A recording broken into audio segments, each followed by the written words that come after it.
Roster moves were made by the Bills as we move one day closer to Sunday. A kicker has been signed, Matt Prater. He goes to the practice squad. Defensive tackle Dwayne Carter, he's officially been put on IR. He's going to miss the rest of the season with a torn Achilles. And with that, the Bills have signed defensive back Sam Franklin to the 53-man roster. The Bills did practice today. Our own Paul Hamilton was out there and does report that cornerback Trey White and wide receiver Elijah Moore were not present on the field during the media viewing portion, though we will get official word later this afternoon. And when we do, the Barnes Firm Injury Report is brought to you by the Barnes Firm. Injured for help, call 1-800-8-MILLION. Stay tuned in just about an hour. Sal Capaccio will join the show at 4 p.m. Tonight, though, the NFL season does get underway. The Philadelphia Eagles do host the Dallas Cowboys. Kickoff just after 8:20. Our coverage will get underway at 7, and both teams look to have a relatively clean bill of health. The only player ruled out so far is Cowboys defensive tackle Perrion Winfrey. The Broncos did sign another one of their defensive players, edge rusher Nick Benito, a 4-year extension worth up to $120 million. $70 million of that is guaranteed. Former Bills wide receiver Amari Cooper is not going to be playing for the Raiders this year. Instead, he is calling it a career and is retiring. And speaking of retirement, Wyoming. They are going to be retiring Josh Allen's number 17 jersey on November 22nd, their final home game of the year against Nevada. U.S. Open semifinal action tonight. Jessica Pegula, she goes up against Aryna Sabalenka at 7 p.m. The other semifinal for the women's singles is Naomi Osaka versus Amanda Anisimova. That is expected to get started just after 8 o'clock. And then in baseball, Bisons versus Syracuse. That game was postponed today due to rain. It's going to be made up tomorrow at Salins Field with a single-admission doubleheader. First pitch just after 4:30. Then later tonight at 7:40, the Yankees. They are in Houston to take on the Astros. That's your Paddock Chevrolet Sports Update. Paddock Chevrolet celebrating 90 years of being your hometown dealership. I'm Zach Jones for WGR Sports Radio 550.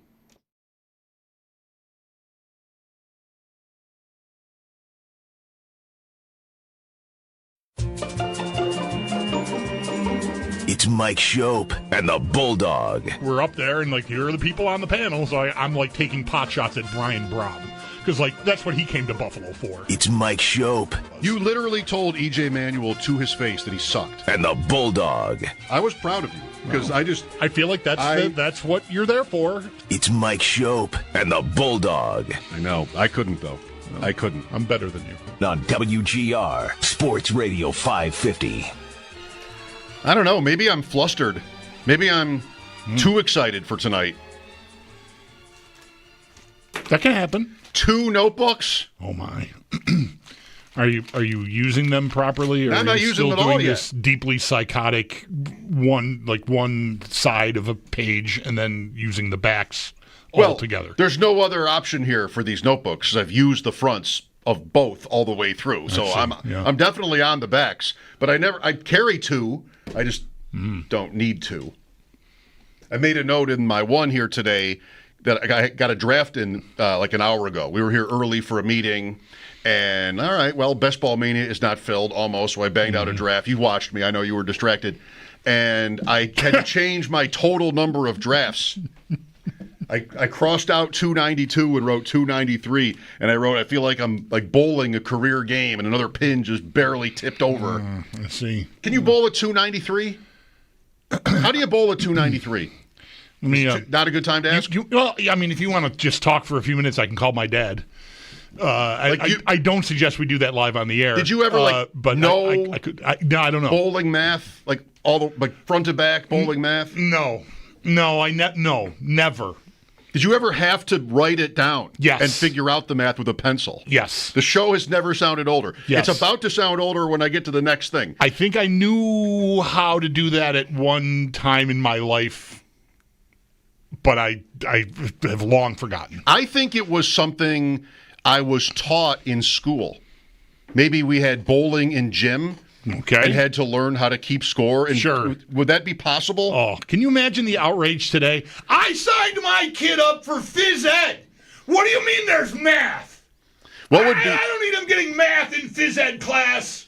Rank the... Let me introduce you to my wife, Karen.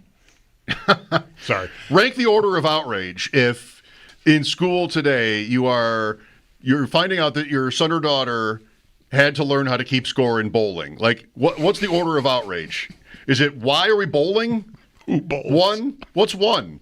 Is it, don't you have one of those scoreboards like every bowling alley that's got 2 people in it?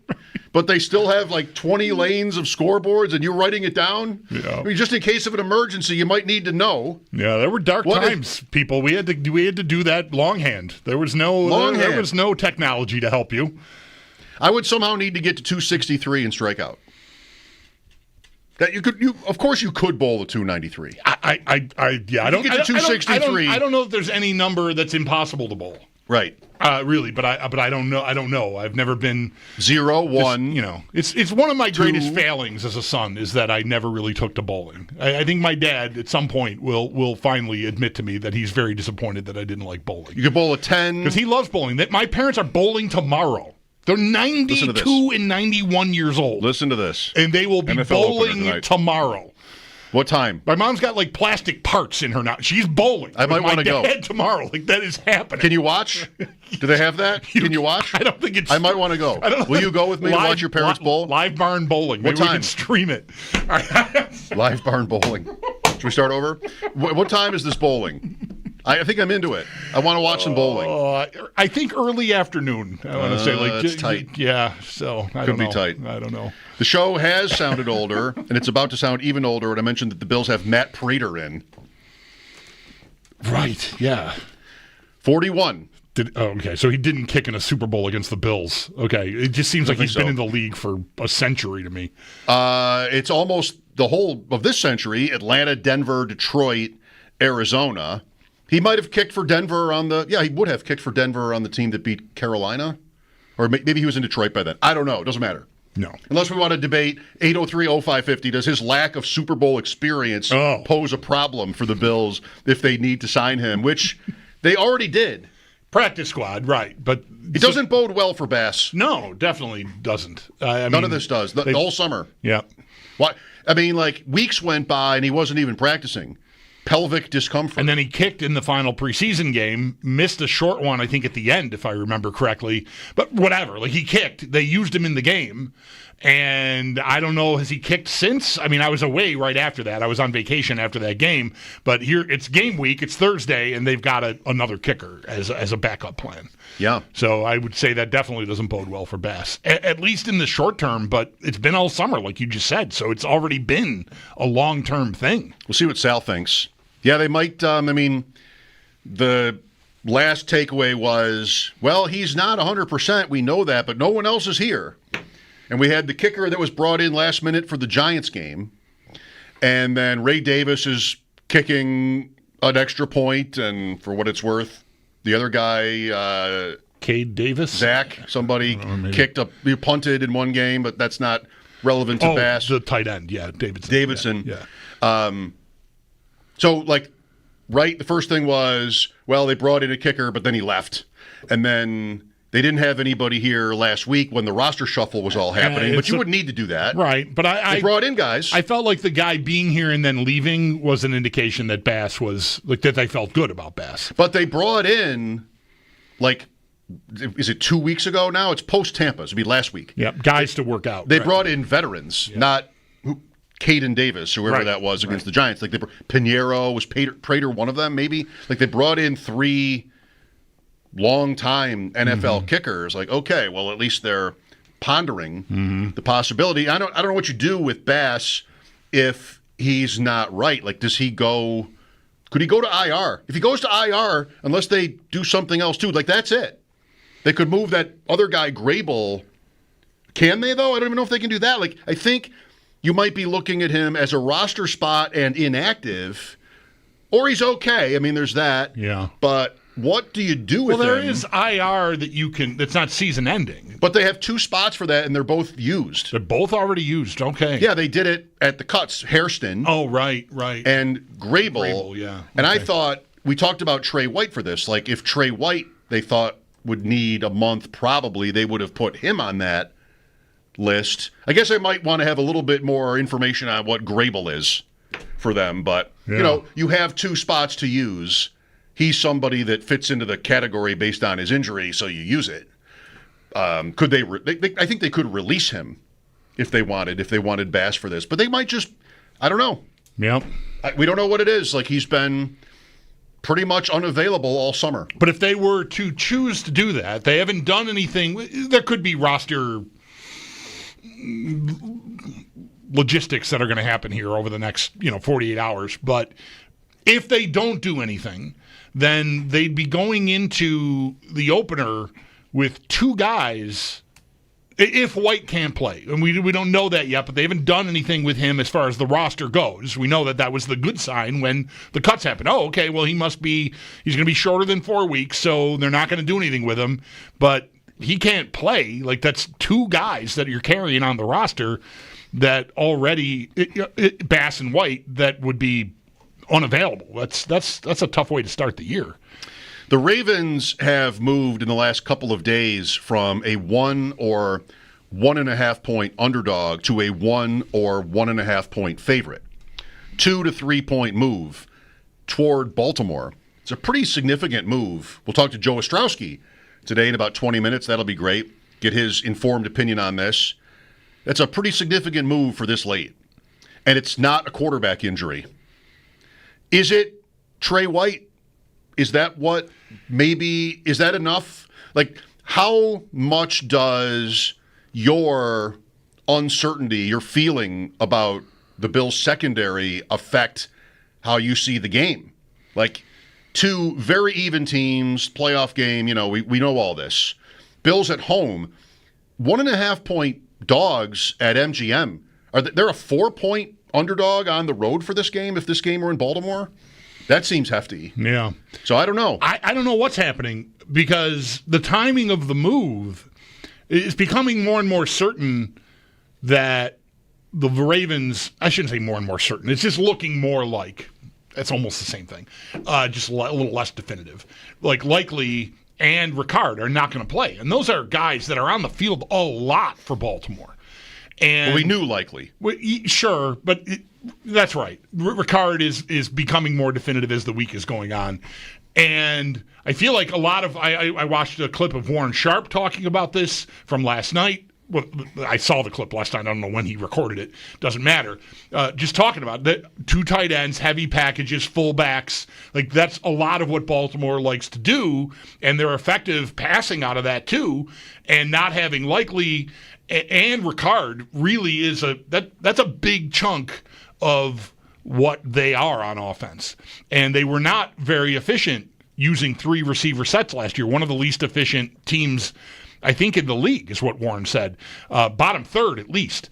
And so, if anything, that would be, I think that's a bigger deal than not having Trey White. And so I'm a little perplexed about what's causing the movement. I mean, I think I know to some extent how it works. If money's pouring in on one side, that'll move the line. And so maybe people are just going crazy on Baltimore. Well, I don't know. Sorry for this in advance to get a little technical. Like that it logically would do it, but the book is trying to, limit its liability, right? So if whatever the factors are that are basically the same thing, but Baltimore is becoming more popular, right, and they've already taken 70% of the bets or something. I think you can find out, by the way, how that breaks down, like team versus team. Mm-hmm. I don't know. What do you think this isn't really a fair question. I was going to ask something like, would you feel differently about this game if you were like a Lions fan than you do? Like, what does it smell like? Ross said Baltimore. Mm-hmm. Because of, whatever. Would it be motivation or just whatever extra might be within the team that lost this game in the playoffs? Still, they have to come here. I mean, shouldn't be easy.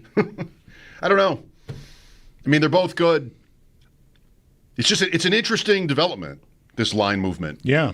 Whether that's White. It's so weird that, like, Trey White, who was on the Ravens the last time these teams met last January, is somebody whose injury could be really meaningful here. I mean, I don't know. Isn't it possible the Bills are just as good behind him? Yes, it's just unknown. Maybe that's not real good, but... Right. So, yeah, I'd be surprised if that's what's causing it, but something must be. Something is. So, Yeah, I mean, here we sit. But I do think, moving away from the gambling aspect of it, if that's okay, in the matchup itself, I do think that watching this thing I referenced from Warren Sharp made an impression on me. I think they're down. It's more than, say, like the Bills like to use Alec Anderson as a sixth lineman, and that was 8% or something of their offensive snaps last year, which was very high within the league, but 8% is not a lot of your offense. Ricard and Likely is that's closer to half of their offensive plays. Those guys are, one or both are on the field. So that's a big. Now they've known they've probably been preparing for no Likely and probably even Ricard to an extent, although it's just coming to be known this week for sure that it looks unlikely he'll play. So the Ravens are prepared for that, but it's still their calling card is that. I mean, their advantage on a lot of teams is especially Ricard. I got a 300-pound guy in the backfield playing as a fullback. He's running pass patterns, but mostly he's just mauling people that get in his way. That's a big part of their identity and who they are. So I think they may not have their best fastball coming into this game. I would even say it's almost a lock that they won't. That doesn't mean they can't find other ways. I mean, they had a pretty good time, whatever formations they were using, getting passes downfield against the Bills in that playoff game. Yes. And that's what's haunting me thinking about it. Like a lot of people, I haven't thought about Derrick Henry one time this whole week. That's so interesting. Leading up to the game. We were obsessed with him going into the playoff game because of what happened in the regular season matchup and just the year he'd had.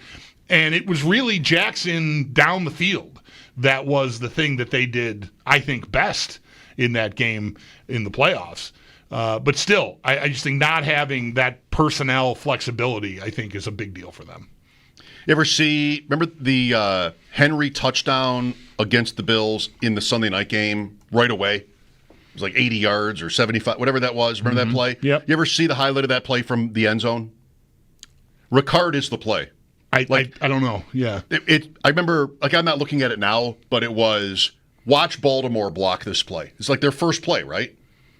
In that game. It was the first play of a game. And it's, the seal here and the seal here and then up the alley. Henry just bursts through and Ricard just eliminates somebody and he's gone.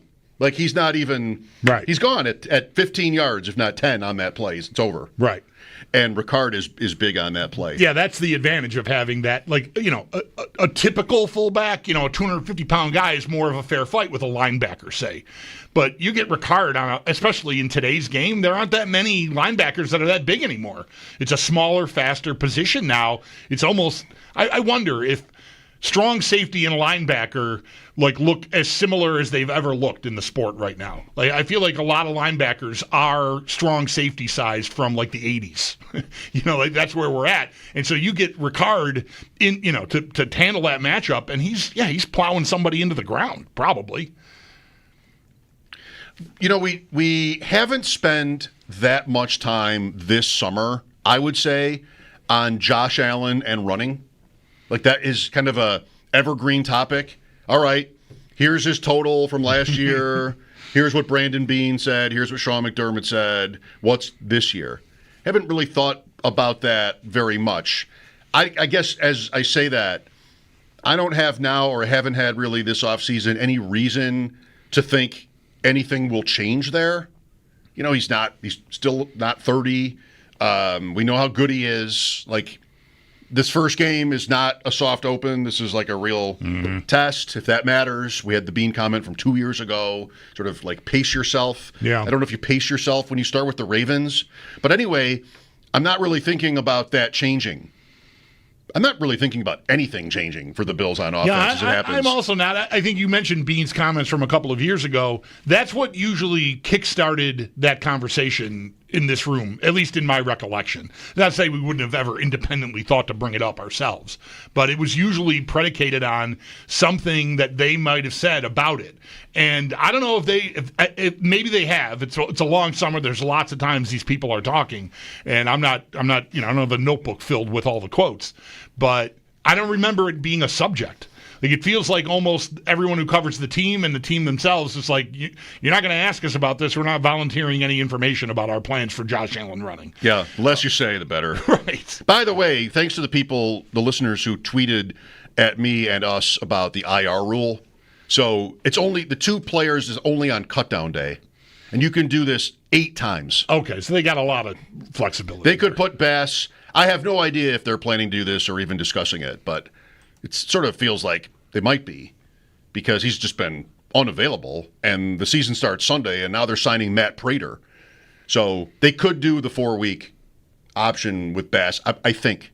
Maybe now other people will tell me different because I'm not positive. So I brought up the Allen point. We're talking about the Ravens, and I brought up the Allen point because I wonder what this point looks and feels like from Baltimore's perspective. Like, Lamar Jackson is this incredible runner, but it's not always that he's really like into it. It's just what he doesn't do. The big difference between Jackson and Allen in terms of their usage is that Jackson does not carry the ball inside the 10-yard line or inside the 5 like that. They have Henry for that. The Bills have James Cook too, but Allen still does tons of that. So you don't get or you haven't before gotten Lamar Jackson running, around the goal line. And I've thought about the Ravens most of his career, not when he was a rookie, but for the most part, like in the last 3 years, that he should run more. Because much the way I feel about Allen and how, like, this is the cheat code. 3rd and 4, how can you lose? If Josh Allen is your quarterback on 3rd and 4, how can you lose? Maybe you get, if you're going to run him twice, how could you lose? They don't always do that, but right. What should their success rate be with him really as their high, quarterback on 3rd and medium? Without a penalty, really high. Really high. And, the Ravens, I don't have numbers, but lots of times I watch them and he chooses not to run. I choose not to run. For you Seinfeld experts. Hi, Joe. No, he just I think there was a point at which he'd won the MVP and it was like, all right, collective effort, we're going to announce you as more than just the best running quarterback of all time. We're going to sit in the pocket, we're going to win our 11 games blindfolded, and we're going to establish that. And I wonder if that's still how much of a thing that still might be with him. This is the opener. And it's a huge game for them, too. Yesterday, we debated, who has more to lose. Baltimore has a much tougher schedule than the Bills do. They're on the road here. There could be some desperation. And if Henry has the same game as he had in the playoffs, or something like 17 for 80 or 17 for 90, it was fine. But he didn't break anything. He didn't wear them out. Right. I think, if I'm them, I don't have Likely or Ricard. Maybe some more of the RPO stuff, more of the bootleg stuff might be in the offing for the Ravens. They will have Zay Flowers, who did not play against the Bills in the playoffs. So maybe I don't know, no Trey White, no Hairston, of course. Who knows at safety? Maybe they just spread it out. Yep. That's what I would do. And then I've got Derrick Henry and Lamar Jackson because I've got 7 in the box, and I'm just going to do that. Not to make it sound too easy. Well, cannot wait. Sunday night, 8:20, or if you just listen to NBC, 7. Because all they ever do is tell you, just put it on the pile just get of here things in time that are just not honest anymore. They always tell you that tonight the game's at 7. No, it's not. It's at 8:20. But they tell you 7 o'clock, NBC, Peacock, so you can listen to Jack Collinsworth for an hour and 20 or whatever that amounts to. So it's not 7, but that's when coverage starts tonight. Maybe I should just calm down about that. Not get as bent about it. I hate it. Why can't it just be? There was always pregame at X, game at Y. It really now we don't need to be honest with you, so we're not gonna just pretend that the game is at 7. See, you got me going on that. I'm excited for tonight. I'm excited for Joe Estraki being back. Yet another signpost that it is football season. Joe from Bet Sweats, 3:30 on Thursdays. Sam Paniatovich, his co-host on that show, 3:30 on Fridays. So tomorrow, as we go through the year. Sam has been on with us year-round. The Bills are his Super Bowl pick, but they're not Joe's. Just to brace yourself. That's it. They're not Joe's Super Bowl pick. I want a divorce. I don't want to continue this partnership. Well, stay tuned and find out if Bulldog leaves. Maybe I'll have to mention fantasy. Maybe that'll be the breaking point. I don't know. He couldn't get into his app. That was a whole ordeal. This is a real reason I could leave, and I might go for it. Wow. We will not tell Joe this. Okay. Joe Estraki next. Sal Capaccio at 4. Mike Schopp and the Bulldog here. It is opening night in the NFL. Dallas and Philadelphia. Can't wait. This is WGR. Just go to look, this won't be hard. Just search it. Just like, hello, phone, where is Mighty Ducks Game Changers? Like Disney Plus. Great. Look how easy that was. Go to Disney Plus, not there. Only the trailer. Oh, boy. I don't know. Yeah. All the other Mighty Ducks things are there. The show has never sounded older. Yeah, the show has never. I know. The best. Now I'm going to get defensive. Just point out that my daughter is 13. All right. I mean, I can't be that old if I'm not Larry King. Now the show really sounds old. Who's that? Seattle. Has the show ever sounded older? Seattle in the NBA Finals. F-. I like this point. F- to me seems like just like a cartoon. Right. Not a real. Yeah, F is the lowest. Yeah, it was like Bugs Bunny, the teacher. Like, what are we doing here? F-. The show ever sounded older. The Bengals food. See, kids, Bugs Bunny was a cartoon character. I did see the Scouts play in Buffalo. Yeah, I saw a Kansas City Scouts game as the show ever sounded older. Well, I'm going to be mad about this, but I'm not going to sacrifice my jersey number for it. Matthew Golden, that's taking it pretty seriously. So I went through thinking about numbers. I think I like 22 on a wide receiver. Bob Hayes. Yeah, works. Hey, can you think of another one? No. That's why I like it. Has the show ever sounded older? To me, 22 doesn't strike me. Well, I mean, certainly Bob Hayes. It does not strike me as a slow number. It's one of the. He was like an Olympic 100-yard dash champion. That was his brand. Has the show ever sounded older? I think. And that because 24-16, 192. The show has never sounded older than that as a pitching stat line for a season. 24-16, right. 192, 41 starts, 20 40 decisions. 40 decisions, 29 complete games. How many leads the league now? 5? 3? 5? Yeah, I don't know. It's so rare. They got a memo in their mailbox. He typed it out, printed it out. I mean, has the show ever sounded older? Printed it out. Bowling math, like front to back bowling math. No, never. Did you ever have to write it down? Yes. And figure out the math with a pencil? Yes. The show has never sounded older. Yes. It's about to sound older when I get to the next thing. I think I knew how to do that at one time in my life, but I have long forgotten.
throwing checkdowns early and moving the sticks and just worrying about, the play at hand and not the entire drive. So, yeah, just looking forward to going out there and execute with my teammates.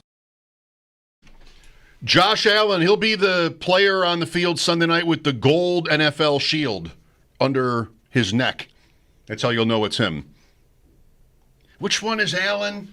Honey, these binoculars aren't working. Which one is? Oh, there it is, the gold shield. That's him. That's him. Mm-hmm. Lamar Jackson has the white. Sorry, not this year. You have the white shield. Mm-hmm. But for MVP, Allen gets gold.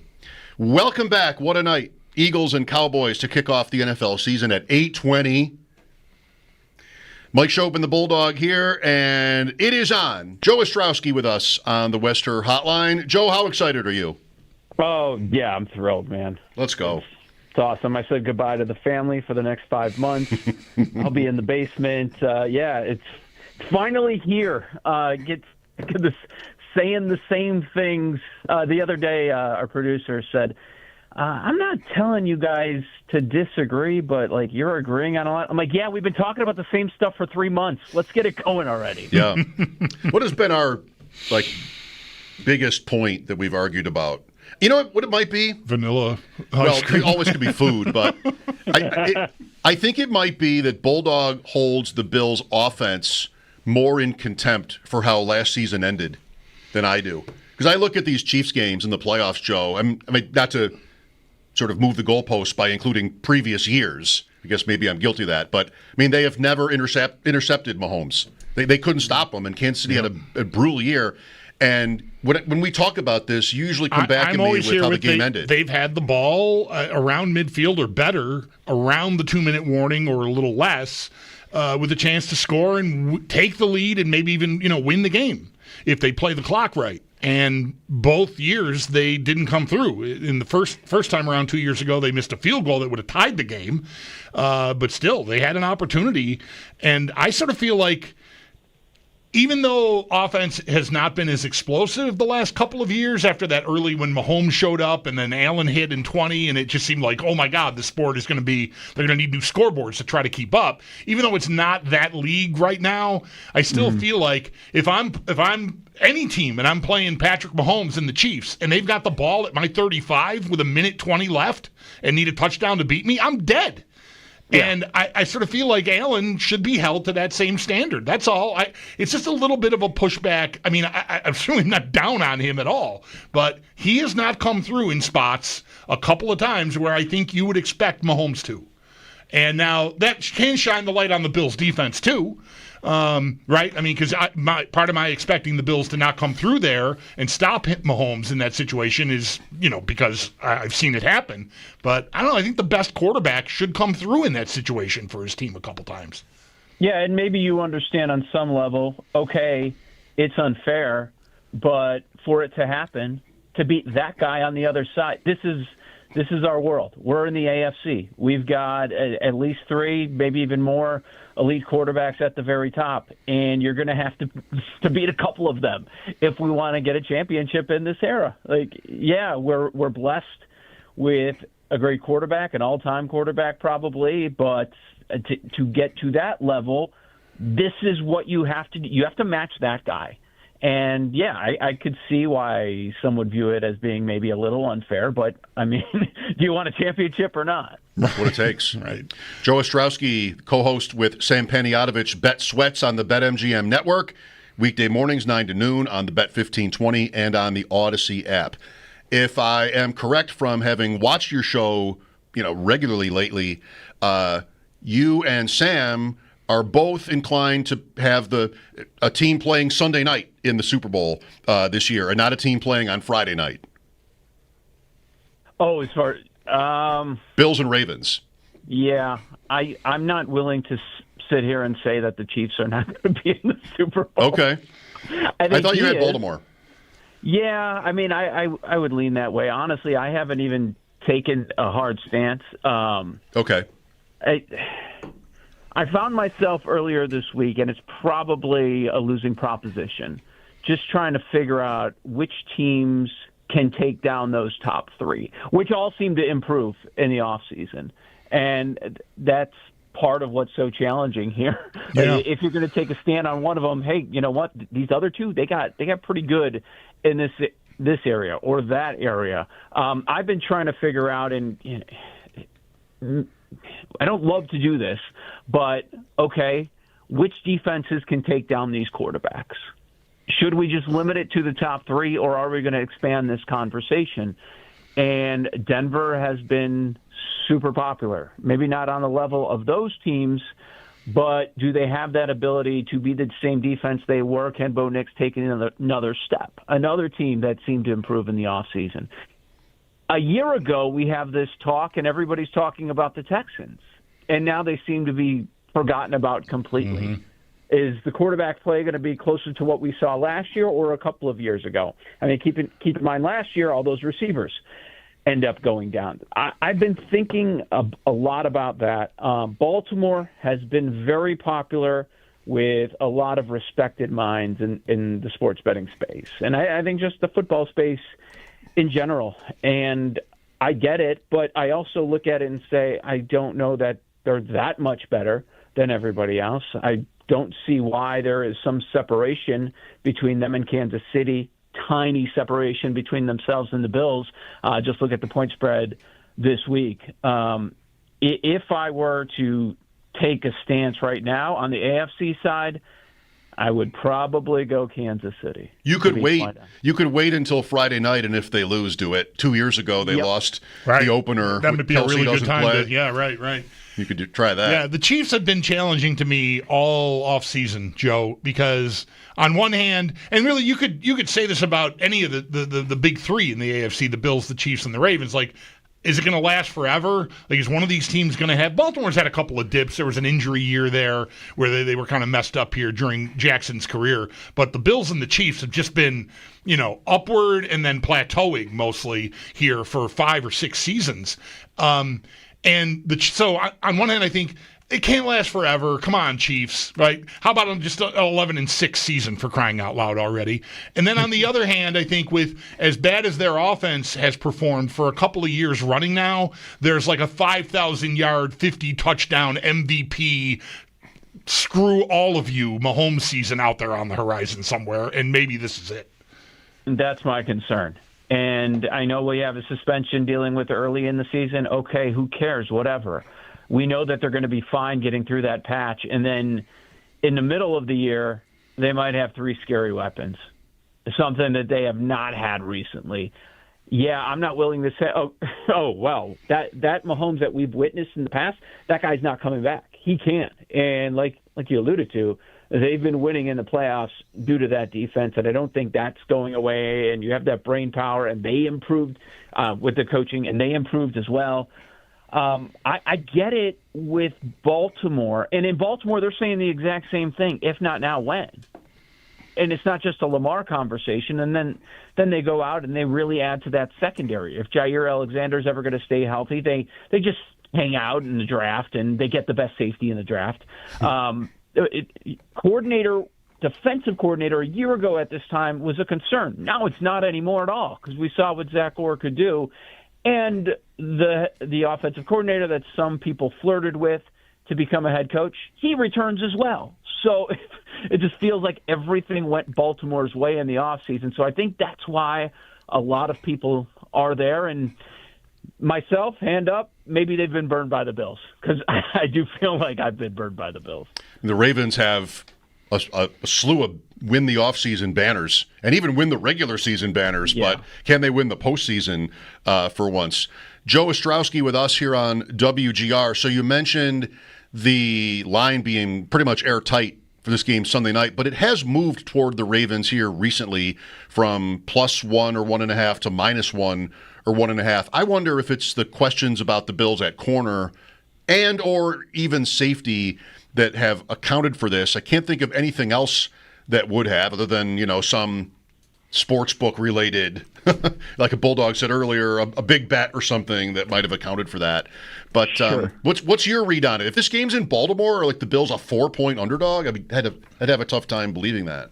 Yeah, I would too. My first reaction when seeing this earlier in the offseason, I'm like, oh, really? Okay, so Buffalo opened the favorite and everything has been leaning towards Baltimore, Buffalo at home as an underdog, I know they're barely an underdog. It's basically a pick 'em with this line. But still, I would just say automatically I'm going to take Buffalo at home. What I think just it's a lot of people that are in on Baltimore this season. And they're looking at the offseason, and they think, okay, maybe this is Baltimore's time. A lot of time in week one, people will push matchups to the side a little bit, and they're going with confirmation bias. Like, look, I believe in Baltimore this year. That means they're winning. They're going to win and cover in week number one. Well, that's not really how this works. The Super Bowl winner, as you just mentioned, could end up losing outright in week number one. So I think that's part of it. And then also, you go back to that playoff game, the Ravens won the box score, except for one category, the turnover margin. In yards per play, total yards, all that, everything was heavy in that way and to the Ravens side. And I think part of that is on people's minds as well. But the reality is it's certainly notable, and it is in my world, Baltimore being a road favorite at Buffalo, and there's movement that way. However, I wouldn't say that it doesn't really matter, because until you get to 2 and 3, I mean, it's basically a conversation of who's going to win the game. When you're sitting around 1 and 0, movement around those numbers don't mean a ton. Yeah. Are we still working off a premise where home field is 3? I feel like that's maybe taken some hits, but I'd like an update from you as we're starting a new season here. Definitely not. 3 is a no-go for anybody, and I'm talking about like you guys. You guys have one of the biggest home fields in the NFL, and that's not viewed as 3. The high ones were closer to 2. I mean, there are some out there, I'd have to think a little bit about it, but there are some that are not far off of neutral, guys. Yeah. Like maybe 1. Like you look at the Raiders, teams that travel, like where I'm at, Chicago, if they're playing out there, or Bills fans are going out west or something like that. And it ends up being close to split. Or you have some places where it just doesn't get all that loud. And the home field is like maybe 1, maybe a point now in some spots. So that's always interesting. Back in the day, Seattle used to be massive. There are certain spots, Kansas City, of course, Arrowhead, bigger home field. But even the biggest home fields, Bulldog, are not at 3 anymore. Yeah. The last time the Bills were in Seattle, I remember their broadcast crew, I think we even talked to one of them, talking about how they can't believe how many visiting fans are in the seats in Seattle now. I think that's just something that's happened post-COVID, maybe even before COVID. I mean, just the availability of tickets. Like fans, if you want to pay, you can get it to any game you want. So like more visiting fans travel probably more than ever now. Yep. With Joe Estraki, Mike Schopp and the Bulldog. The opener tonight, Dallas at Philadelphia.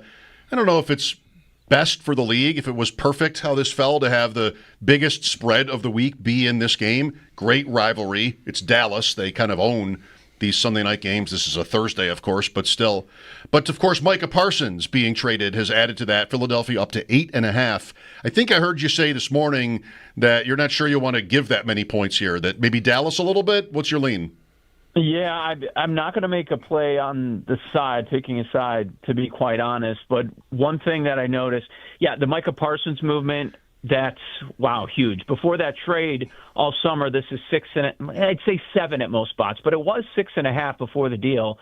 And now we're 8.5. I think we all know that Parsons is not worth that much to the point spread. But all day, the over is taking money. I get it. I understand where they're coming from, but now I'm looking BetMGM is 48.5. Earlier this morning, it was 47.5. It was 46.5, 47 throughout much of the offseason. So that is certainly taken a hit, and I think a big part of that is a healthy Dak. We haven't seen him in quite some time. He gets another weapon in Pickens. People are curious about how that's going to go.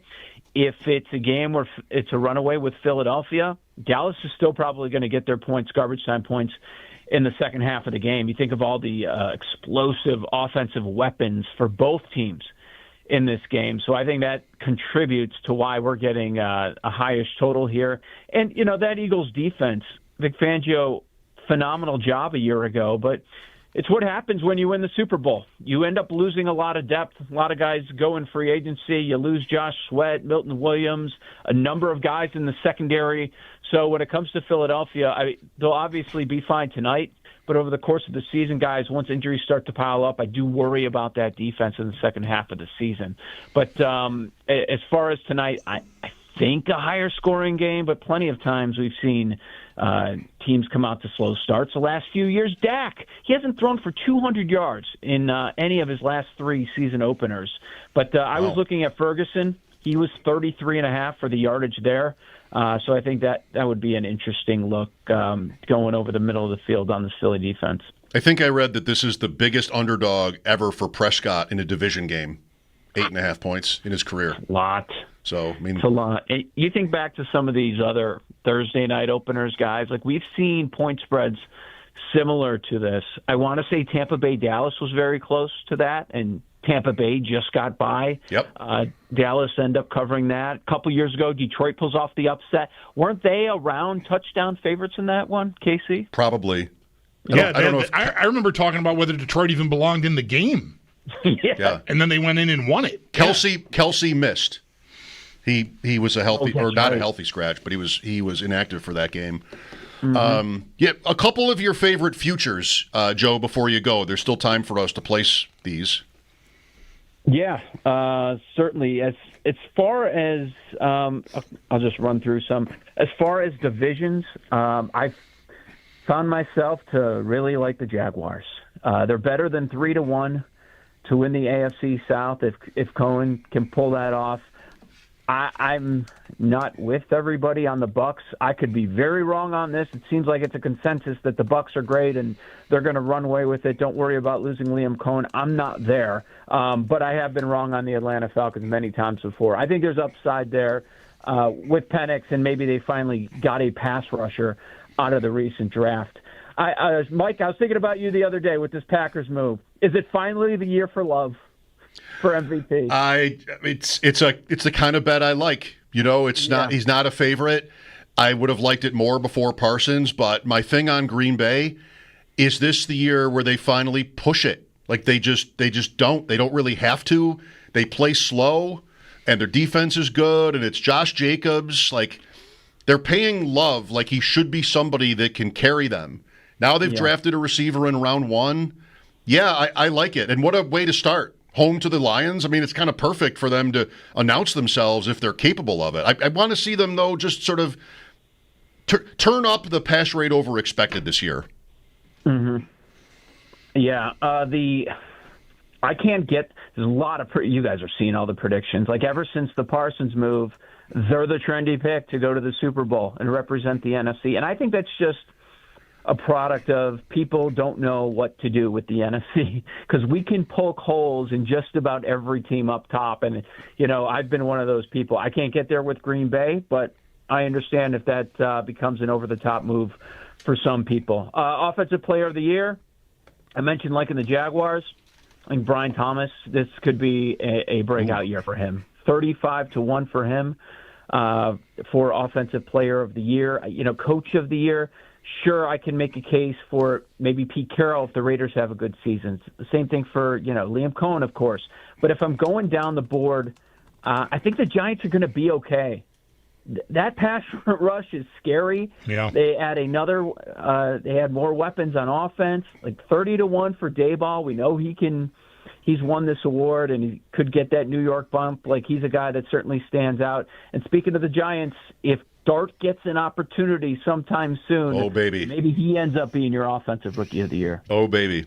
I listened to your conversation about Coach of the Year this morning. I wanted to throw Sean Payton's name in, too, because, like, if they have players, and if they can beat Kansas City in that division, that could be enough. Even though they were in the playoffs last year, that could be enough for him. He's obviously got the reputation, 14-1, thereabouts.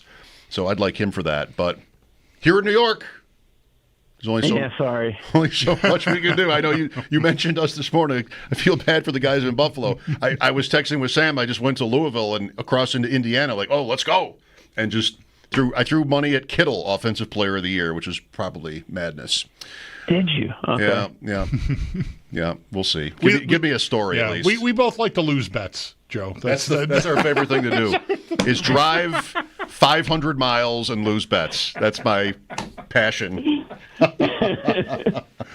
Woo! Great to have you back on, Joe. Good luck tonight and this season. We'll talk next week. Of course. Looking forward to it, guys. Thank you. Joe Estraki, the host of Bet Sweats with Sam Panayotovich, who will be on with us tomorrow. Check out their show weekday mornings 9 to noon on the Bet 1520 here in Buffalo or on the Odyssey app. I love to lose bets. You had it rolling for a minute yesterday on baseball, but then for a minute, the Blue Jays bats showed up. For a minute, yeah, I did. I was doing pretty good. They're raking again. I had a couple games that were home, and then the early start, and then just Red Sox unraveled. Yeah. We'll get Sal's interpretation of the injury developments with the Bills. Benford back to full. No Tyler Bass, and still no Trey White. Talk about Sunday night's game, of course, as well. That's next. Mike Schopp and the Bulldog, WGR.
Just Trey White and Tyler Bass did not practice today due to injuries. White, a second straight day. Both, though, are dealing with groin injuries. Elijah Moore also missed, but it was for a personal reason. Keon Coleman was limited for a second straight day. He's also dealing with a groin injury. But the good news, Christian Benford upgraded to a full participant after being limited yesterday. And the Barnes Firm Injury Report, it is brought to you by the Barnes Firm. Injured for help, call 1-800-8-MILLION. Do stay tuned. Sal Capaccio will join the show next.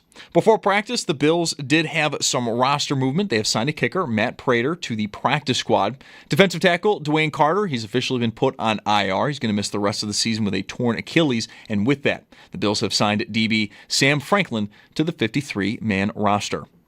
The NFL season does get underway tonight. Philadelphia Eagles hosting the Dallas Cowboys. Kickoff just after 8:20. Our coverage right here on WGR will get underway at 7. Both teams look to have a relatively clean bill of health. The only player that's been ruled out so far is Cowboys defensive tackle Perrion Winfrey.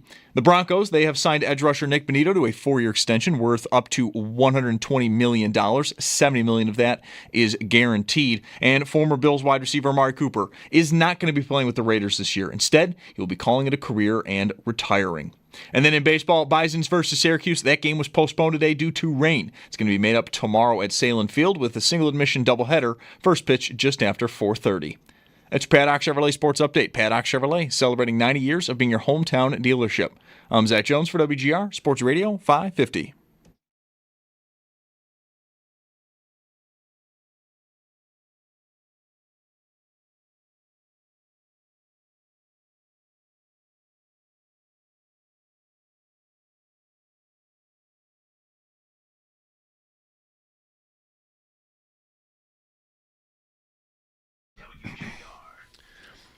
Would you like a nugget? Can I interest you in a nugget? By the way, never be friends with anybody who would abbreviate that word. Can I interest you in a nugget? Sure, hit me up. Sal's the kind of guy who would like a nugget, I would say, too. Here you go. The referee for Sunday night's game is John Hussey. Okay. And let me preface this by saying he did miss a game or two last year. He according to RotoWire, he officiated 15 games, and I think everybody else on this chart is 16 or more. But fewest penalties in the league. Threw fewer flags last year in the regular season than any other referee. We like that, right? Sal, we like that? Fewer flags is better?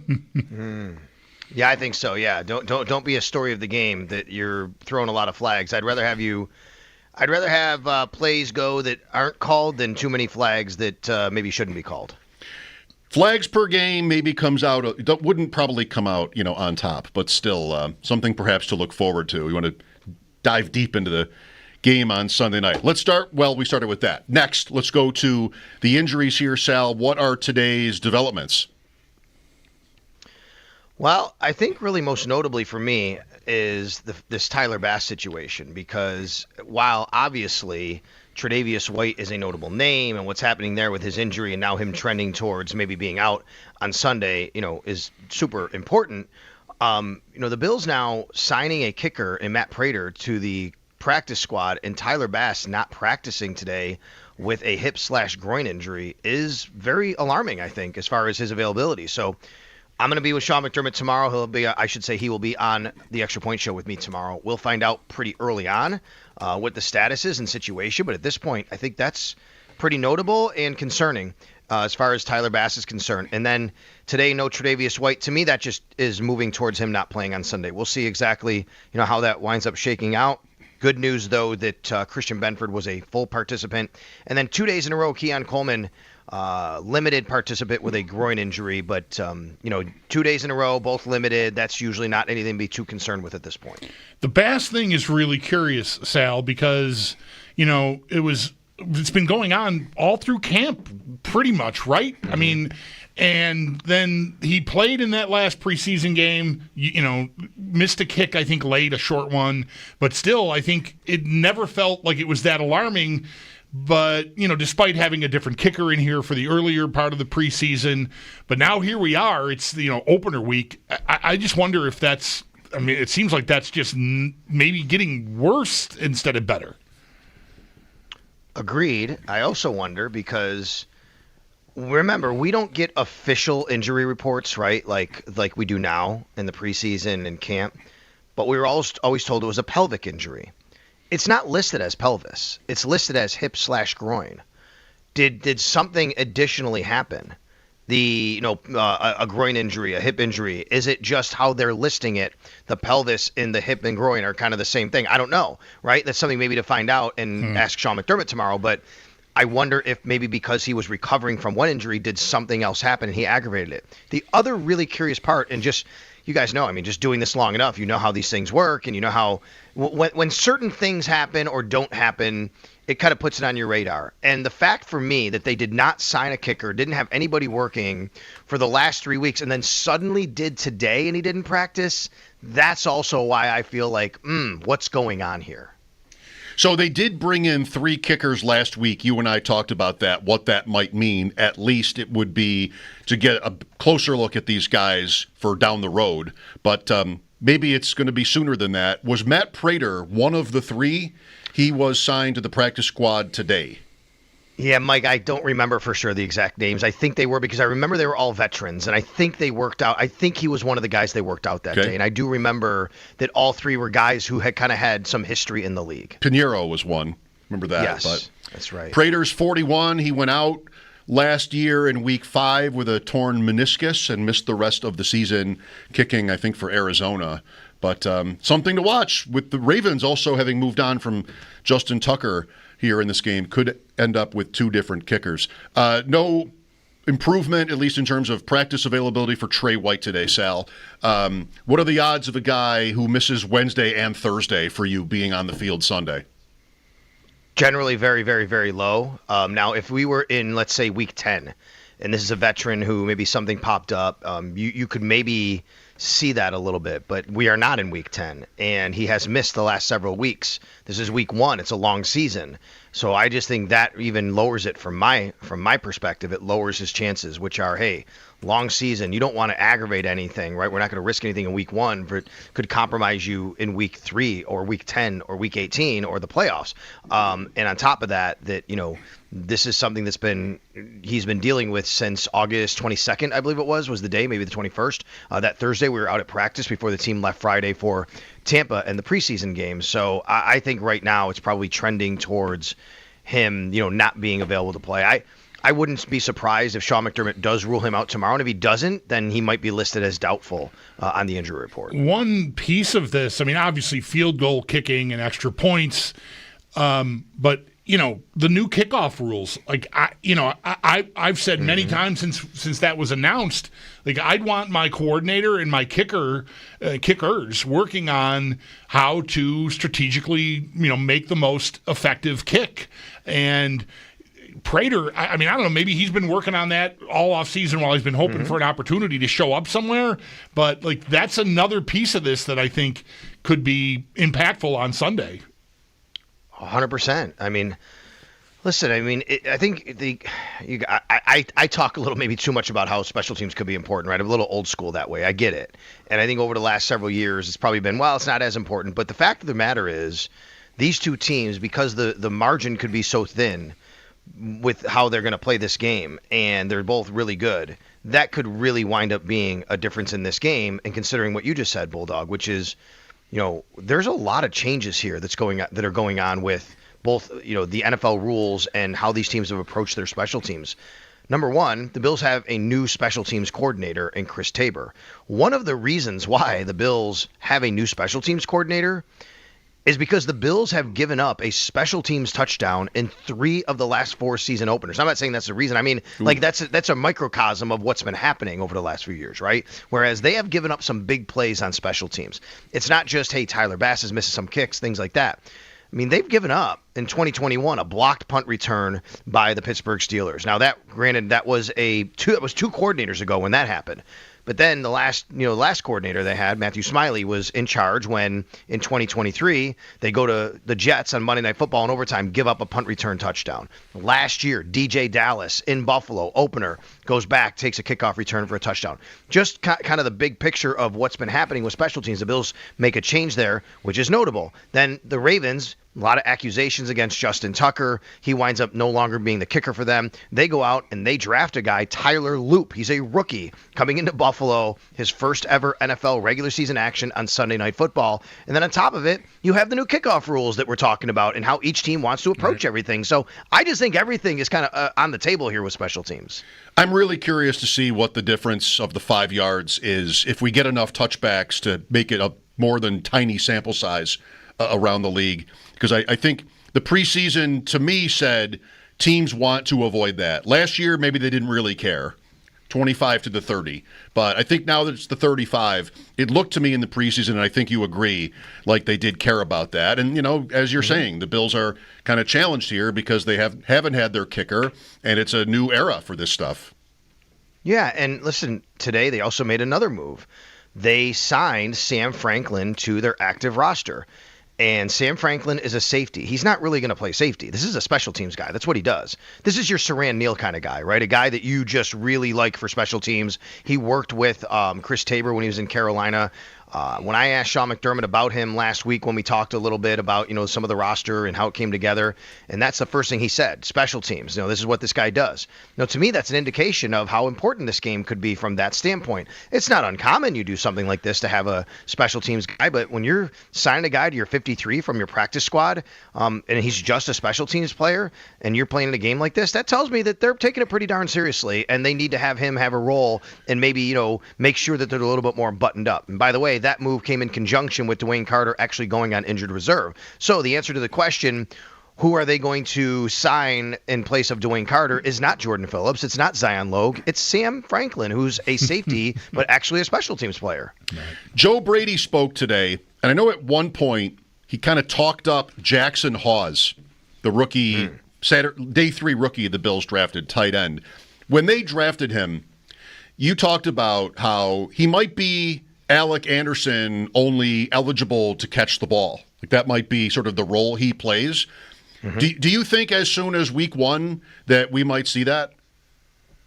100%. I think Jackson Hawes is going to be a part of pretty much every game plan. I can't see him not. Now, maybe some more than others for sure, depending on, team and game plan and what the defense, presents to you. But I think they have big plans for Jackson Hawes to be a big part of what they do. This is exactly – I have not changed my stance. The minute he was drafted, my thought was, okay, now you don't have to have Alec Anderson on the field as your 6th offensive lineman. You literally have a blocking tight end who not only is going to perform that role, but now he doesn't have to report as eligible, and you can send him out on a pass route, and he can catch a pass because he's a tight end, and that's what he does. And I have not moved off that. I think that's what his role is. Along the way, we've kind of found out that he can catch the ball a little bit, right, which is – all right, maybe you can use him a little more than you thought in the passing game. So now you can present him as he's the extra offensive lineman, kind of. He's the extra blocker out there. But, oh, by the way, if you just want to put your strong side linebacker on him, he's going to run a little down and out, and we're going to grab 5 yards. I mean, I think that is certainly in the cards here. Sorry, I'm trying to participate in this conversation, but also trying to see if I can find Jackson Hawes anytime touchdown numbers. Let's go. It's a battle of tight ends. There you go. Anytime it's the Ravens, who won't have Isaiah Likely, but you look up Charlie Kolar while you're in there, Bulldog. These two teams, they love their tight ends. Didn't Brady call him the best blocking tight end in the draft today? I believe what he said, and I have to go back and see again. I believe he said the best blocking tight end we've ever evaluated. Right. That is what he said. So at least this draft. Yeah. I do not And listen, I heard that from other people, not just Joe Brady today. Like, I've heard that. Yeah. Which is like this guy. In fact, I think Eric Wood relayed a story on the air the other day that Aaron Cromer said the same thing to him. Aaron Cromer said something along the lines, I believe, to Eric Wood that he relayed on the air. I think it was during the preseason broadcast, that Jackson Hawes might be like the best blocking tight end at this point, like this young, that he's ever coached, which is unbelievable praise, actually. Anytime touchdown. What a slight. He's not listed. I can't even count. There's so many guys listed. Is there other? No other. Reggie Gilliam is the longest odds, along with Patrick Ricard, who's not expected to play in the game, at plus 2,200. Kolar is listed at plus 550. 550. Wow, it's like he's a given to score, Charlie Kolar. Right, but no Jackson Hawes. Sal, the Bills in the regular season have not lost at home with Brady as offensive coordinator. They did lose the playoff game to the Chiefs. That's not to be ignored. But the Denver game, which was Ken Dorsey's last, is their last regular season home loss. What an amazing few years. I mean, before that, it's a game in London, which technically is a home game, but really isn't. Before that, it's the Justin Jefferson show. And then before that, it's the Wind game with New England. In four seasons, none last year. So in 4 seasons, they lost to the Steelers and the Colts also that season. But in 3 seasons, they have 2 regular season home losses. One was off the rails, Minnesota. And then Denver, you missed a field goal to win it. Not bad. No, the Bills missed a field goal that would have won it. No. Denver missed a field goal and then got to kick it again. All right, that's right. Sorry. But still, it came down to the last play. I should have just left it at that. Yeah, and by the way, do you remember the Minnesota game, too? It was off the rails, but the Bills actually had the ball again, and they went to overtime, right? And Patrick Peterson interception at the goal line, right? Yeah, the Bills still had a chance to win that game after all that. Crazy. Pretty good few years. Rest of the injury. I mean, listen, it matters to them. It matters to them playing at home. It really does. It's something they've really focused on. Every team says it. I know that. They have their sayings, defend our dirt, things like that. But, it matters to play well at home, because if you can win your home games, it really gives you a chance to, even if you don't, go and win all your road games, if you can defend everything at home, you go on the road and, you can play above 500 football. You're in a really, really good spot at the end of the year. Some bad news and good news on the injury report today. Nothing new that's bad, but still no Trey White. Keon Coleman still listed as limited, but Christian Benford back to full, which is a very good sign for Sunday. For sure. And I'm still wondering what's going to happen if Tre'Davious White doesn't go. Could that be Dorian Strong? Could that be Jamarcus Ingram? We'll find out. Could it even be Dane Jackson, right? I mean, if they wind up elevating him, he might get elevated just to play a reserve role, right? So I think you have 3 choices there. I'm leaning more towards one of the guys on the active roster right now than Dane Jackson being a part of that. I think you could elevate him to be, someone that you have just in case of emergency and he has to go on the field for you. But I'm thinking it'll be either Dorian Strong or Jamarcus Ingram. And boy, that's really interesting, because if it's Jamarcus Ingram, we've seen him play. In fact, if you guys, I don't know if you remember last year, Jamarcus actually had to play in that opening game against the Cardinals, and he was involved in a very controversial no call at the end of the game. The Cardinals threw a deep ball, and there was some hand fighting, and Cardinals fans believed it was pass interference, and they should have had the ball at the Bills' 10 with a minute left, down 6. There was no call in the play. Jamarcus, it could have gone either way, and he made the play to help break it up. He's a guy that he has a pick 6 from a couple of years ago. He's been in the system 4 years. But here comes Dorian Strong. Dorian Strong, a rookie. Bobby Babich said today, very interestingly, got me a little, got my antenna up about, okay, this is a guy they really like and might put in this situation now. Bobby Babich said today, the progress that Dorian Strong has made over the last 2 weeks has been unbelievable. And that just tells me they may be looking to start the youngster 6th-round pick. You know what, Cardinals? Next time, maybe throw the ball to the wide-open Marvin Harrison running deep down the middle instead of complaining about the refs. Can you just try that next year? Yeah. Next time you're back here, try that. And not that I get the opportunity to correct you very often, Sal, but Ingram's pick 6 was last year in Miami. Week 2. There you go. Thank you. Oh, was it Thursday night? Was it the Thursday night game? Thursday night game. Yeah. Yeah. Thank you. You got it. I said a couple of years ago. That's right. Man, these Miami games, they run together a little bit. That's right. A lot of them primetime player. Yeah, it was that one. Yeah, and he's had to. I believe. I think this is right. I believe his first real time in the NFL playing on a field was in Miami.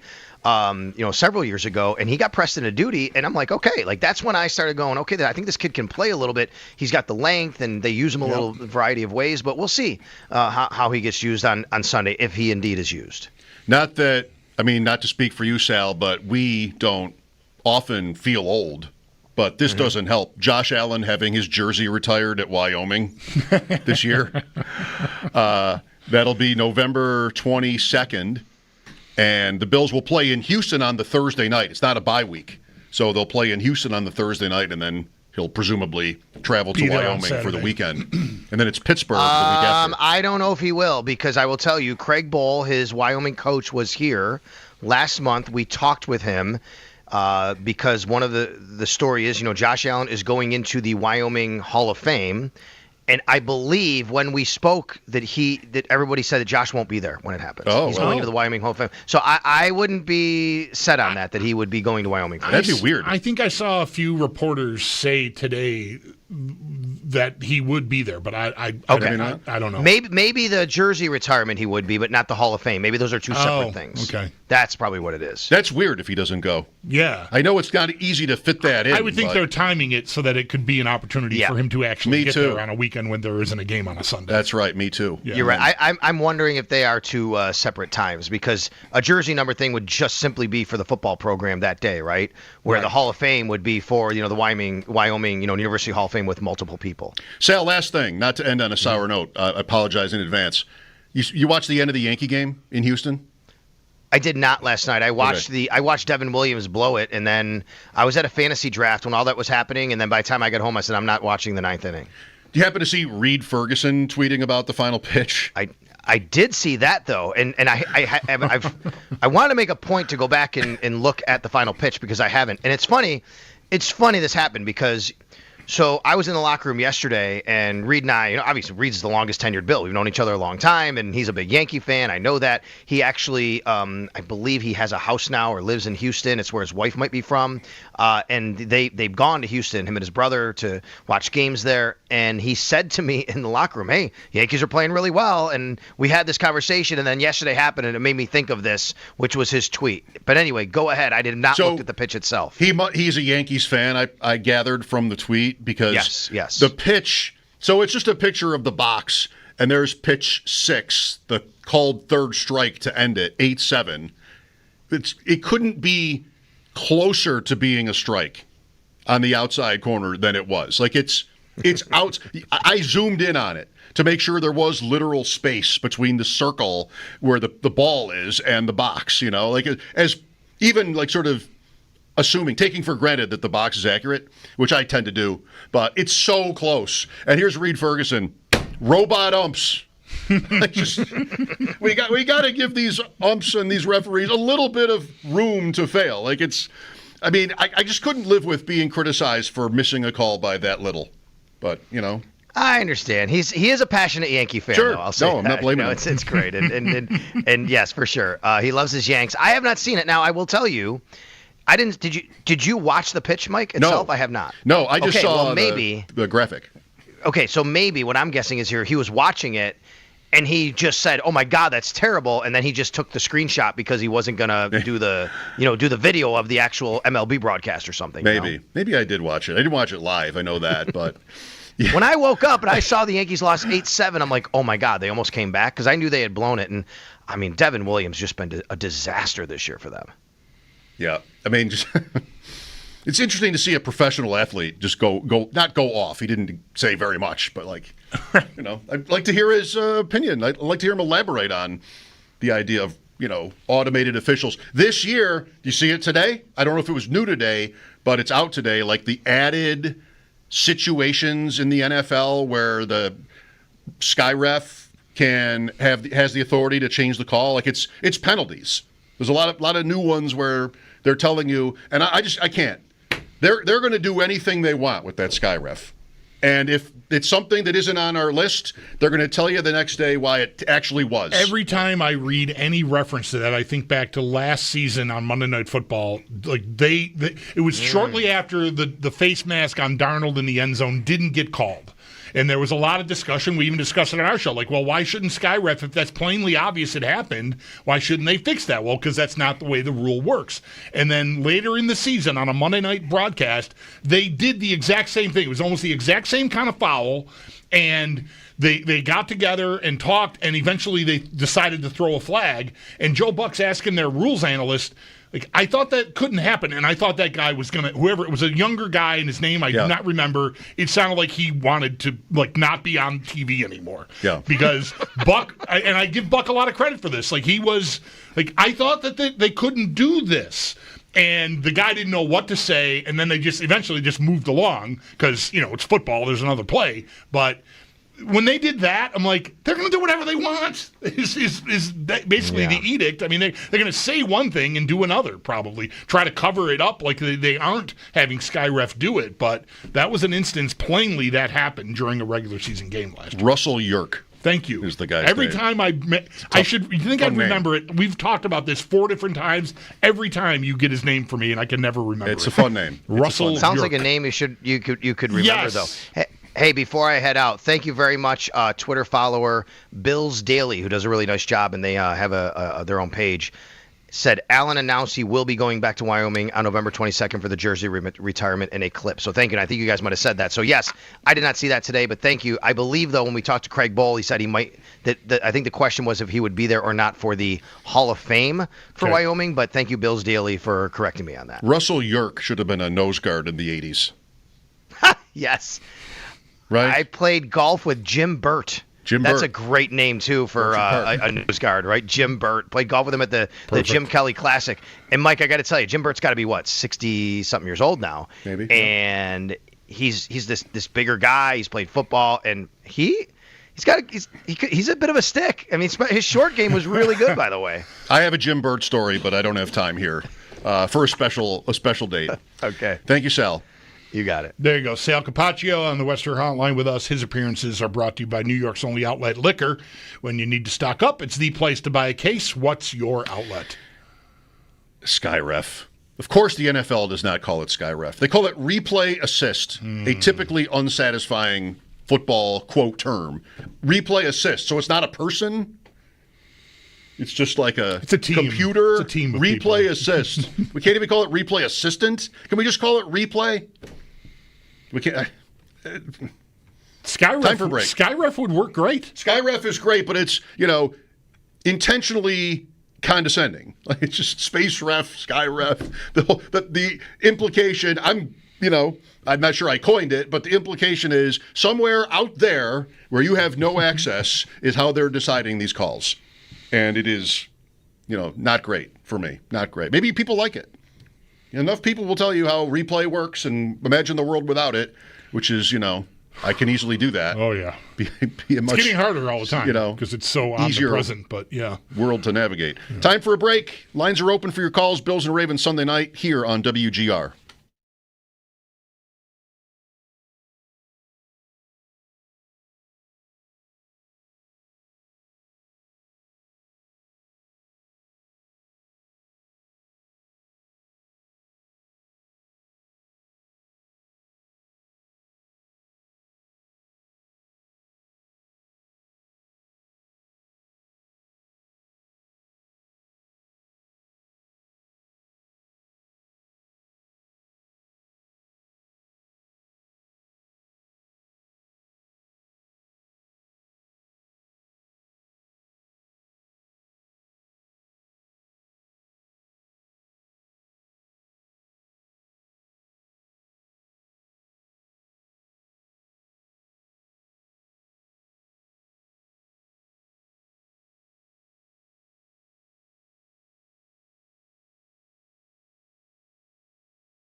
Trey White and Tyler Bass not practicing today due to injuries. White, it's a second straight day. Both are dealing with groin injuries, although Bass is also dealing with something with his left hip. Elijah Moore also not practicing, though his was a personal reason. And then Keon Coleman limited for a second straight day, also dealing with a groin injury. But good news, cornerback Christian Benford, he was upgraded to a full participant after being limited yesterday.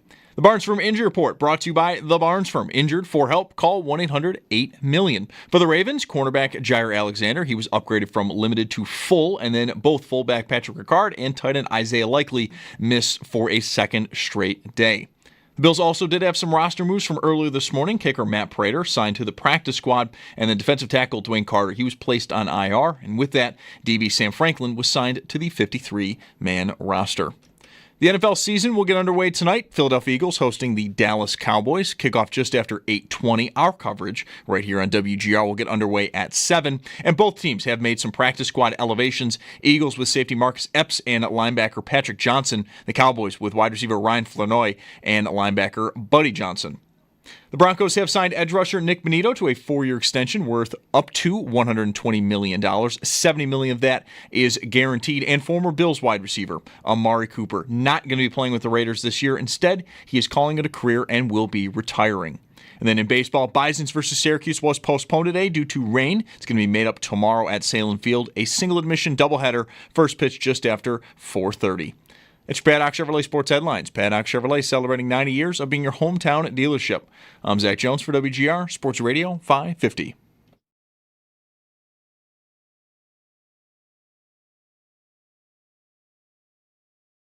The tight end position, especially coming out of college, is one where it's a lot of just like receiving tight ends. And so that was so exciting of watching Jackson Hawes, because I don't want to ever just like put a guy into like, hey, he's a blocker, but he's the best blocking tight end we've evaluated. And so it makes life a little easier for us, we hope, in terms of at least game planning, knowing we don't necessarily always have to put a jumbo out on the field, right? He's been everything we've wanted. Bills offensive coordinator Joe Brady talking up late-round pick Jackson Hawes. Is it 6th round?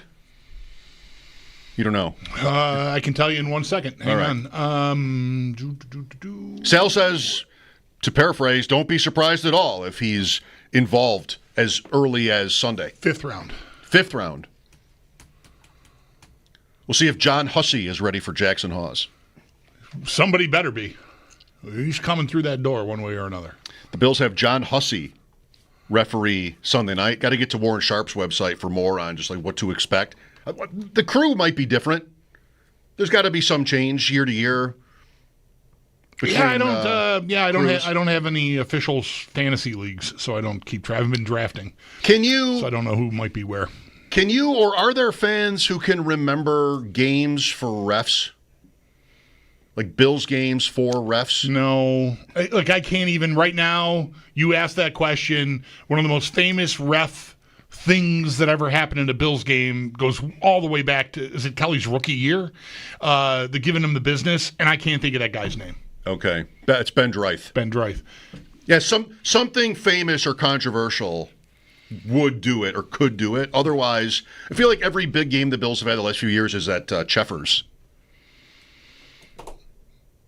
I never remember referees. Carl Cheffers. So I never thought about him one time, really, until I started work. It's another thing you've given me. What a gift this partnership and friendship has been for me. I never paid attention to who was officiating. Hussey had 13 seconds. I don't remember that, but I looked up his record. I think he did a great job in that game. Is there a penalty call we even remember? I mean, I shouldn't say it. I pay attention now. I remember in advance of these playoff games, maybe it was even that game. Maybe it was about Hussey himself, that which guys are most prone to throwing this kind of flag, right? Mm-hmm. Pass interference, that kind of thing. And if you're worried about the Chiefs and slowing down their offense, can we get physical with their receivers and that kind of stuff? So I remember there was a lot of data leading up to one of these playoff games where it felt like, oh, this guy's good to have on in this game, I think. I just love the name Cheffers. I don't mind the name Hussey, but I love the name Cheffers. So the Super Bowls and the Bills in the 90s, a couple I could tell you. Mark Bright from the game in Minneapolis because they had to kick off twice. Okay. Remember the Bills, they kicked off and then they had to do it over because they didn't think TV was ready, all this confusion. Something that was Mark Bright. Yeah. And the 51-3 game is Jim Tunney because they were saying how this is his last game as a referee. Remember Jim Tunney? He was so revered. He had such status with the league that he got away with calling holding but using a different signal. Instead of holding, which you see from everybody else in history, Tunney was up here. Really? Yeah. And I don't know if that was some sort of a physical thing or what, but his holding was up here. I'm grabbing my wrist above my head. That was Jim Tunney. I've seen him in the press box, too. I don't know if he's worked for the league or whatever, but in more recent years. Was he one of these physique guys? No. Was he showing off? We didn't have that then. Yeah. We didn't have buff refs in those years. Who is that? See, I can't even think of that guy's name, and now I think his son is reffing. Hockley. Ed Hockley, right. Yeah. Sean Hockley is That's his correct. son. Okay. That's correct. He calls a lot of penalties. I got a little redemption there. Yes, I would say. Sean Smith tonight. Dallas, Philadelphia. Here is Steve with us. Hi, Steve. Hey, guys. I'm chiming in on the point you guys had before about the money line moving with Baltimore, and just kind of what I've picked up on the general NFL content that's manufactured for, middle America that's not interested in particularly Buffalo or Baltimore, just league in general, is that, Baltimore, that game, the playoff game has kind of been made up into a, Baltimore outplayed Buffalo the whole game, and basically Mark Andrews dropped a game-winning, you catch it 100% of the time, catch to win the game. Tying, but He would have yes. tied the game, but sure, yeah. Yeah, but I mean, that's what it's kind of being portrayed as. I'm not agreeing with it. No, I understand. That's kind of what I'm picking up on. Yeah. Okay. Well, yeah, I've mentioned that to a few different guests here. That's my perception as well. Is that they're like out to right a wrong or something? And I listen. Whatever gets you through the day. I mean, the Chiefs made a big deal out of Burrowhead when they played the Bengals in the AFC title game the second time and beat them. So anybody, whether they're a champion or not, is going to cling to whatever it is that's going to get an extra rep out of them, on the bench or whatever, right? But it does sound kind of weird. Like I saw some quotes from Mark Andrews today, returning to the scene of the crime type stuff, and he's like, it's a new season. Which is, absolutely correct. And whatever Baltimore is carrying around from last year, maybe it helps them in this game. If they win, it definitely will have helped them. If they lose, it will have been wasted time and energy, if indeed there is time and energy other than just some innocuous quotes being given to reporters about how badly they want to, get the Bills back for beating them. You can't get a team you lost to in the playoffs back in September or October or November or December. You got to wait until January to get them back. So I think it's kind of silly, but I have also perceived Baltimore as having like a thing with this game, like they want to they want to have a revote or something because they did outplay the Bills. That's not unfair, objectively speaking, but they turned the ball over and they lost. So I don't know. I think it's kind of foolish to make an agenda out of, we're going to go week one and show them what's what. I mean, congrats if you win it. You got the leg up on the one seed, and that is a big deal, but it's a long season. I mean, they have 2 playoff losses here now too in this run, but sure. If Mark Andrews catches that pass, the Ravens kick off with a minute 33 left. What is my win probability if I am receiving the kickoff with a minute 33 left with that team? I mean, it's better than 50-50. It's what you want. We just talked about this a couple of hours ago with Joe Estraki about the Chiefs and the Bills. It's that scenario again, where the defense would have allowed the tying score to happen. You're not trailing in this case, but now here comes my offense with the ball, a minute and a half. I would feel great about that, just like I did in both of those scenarios where they didn't come through against Kansas City in those 2 playoff games. You'd expect to win the game. I think if you're getting the kickoff, you're starting at your 25 or 30-yard line, yeah, I'm going to get into field goal range and I'm going to beat you. You know what else about that drive? I mean, so many mirror images, Bills and Ravens, and then there's the Bills win over Baltimore in the playoffs, then the Chiefs lost the next week, and how kind of similar the games were in certain ways. The Bills Kansas City game the year before, I brought this up a lot because of Diggs. How Allen goes 6 for 9 on that late drive to try to beat Kansas City in the playoffs. It's 0 for 3 to Diggs and 6 for 6 to the rest of the team. Whether that needs to be referenced here, probably not. The Ravens drive last year, the Bills go up 8. I mean, the Bills, what's the Bills' win probability? 3rd and goal at the 2, up 5 at 4 minutes last year. I mean, that's going to be pretty high. The field goal's worst case, pretty much. And then Baltimore needs 8, and then to get you again. I mean, they were in great shape there. Then it gets scary. And Jackson, I know what I wanted to compare it to, not 2 years ago at the Diggs point, but how James Cook didn't play on that last drive for the Bills in Kansas City. Henry, right? Henry. Yep. Baltimore gets the ball after a kickoff at its 12, by the way. There was a penalty, so they start from their 12. 3:23 left. 27-19 is the score. Incomplete. Jackson runs for 8. Complete to Hill, complete to Bateman, complete to Wallace, complete to Hill, complete to Andrews, complete to Likely, touchdown. Did you think maybe that was possible last year? Like, how many times we talk about this game? The whole narrative always is whether Jackson gets enough credit as a passer. Well, we've got Derrick Henry. Now the game is on the line. You got him. Because I'm up 8, 3 minutes left. I can't lose this game. And, I mean, click, click, click, click, click, click, touchdown. Then you have the drop, and the Ravens, like the Bills in Kansas City after the 4th down Kincaid drop, tight end, they don't get the ball back. And neither did the Ravens last year.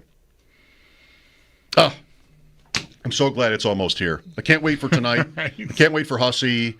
I can't wait for Sean Smith and lineups. Christian Kirk reportedly will miss the opener for Houston at the Rams. Hamstring injury that may have just happened in the last day or two. So Allen's boy, Christian Kirk, not likely to play week 1. So what is that? And no Mixon for Houston. Maybe not at all this year. We'll see. What is that then? Here's Houston week 1. Stroud, Nico Collins, who was great. Probably Nick Chubb. Okay. With Woody Marks mixing in the backfield. And then it's the 2 day 2 rookie receivers they drafted from the same school, Iowa State. Higgins and Jalen Noel. I think that's Houston's offense. And Schultz. I think that's Houston's offense for week 1 at the Rams.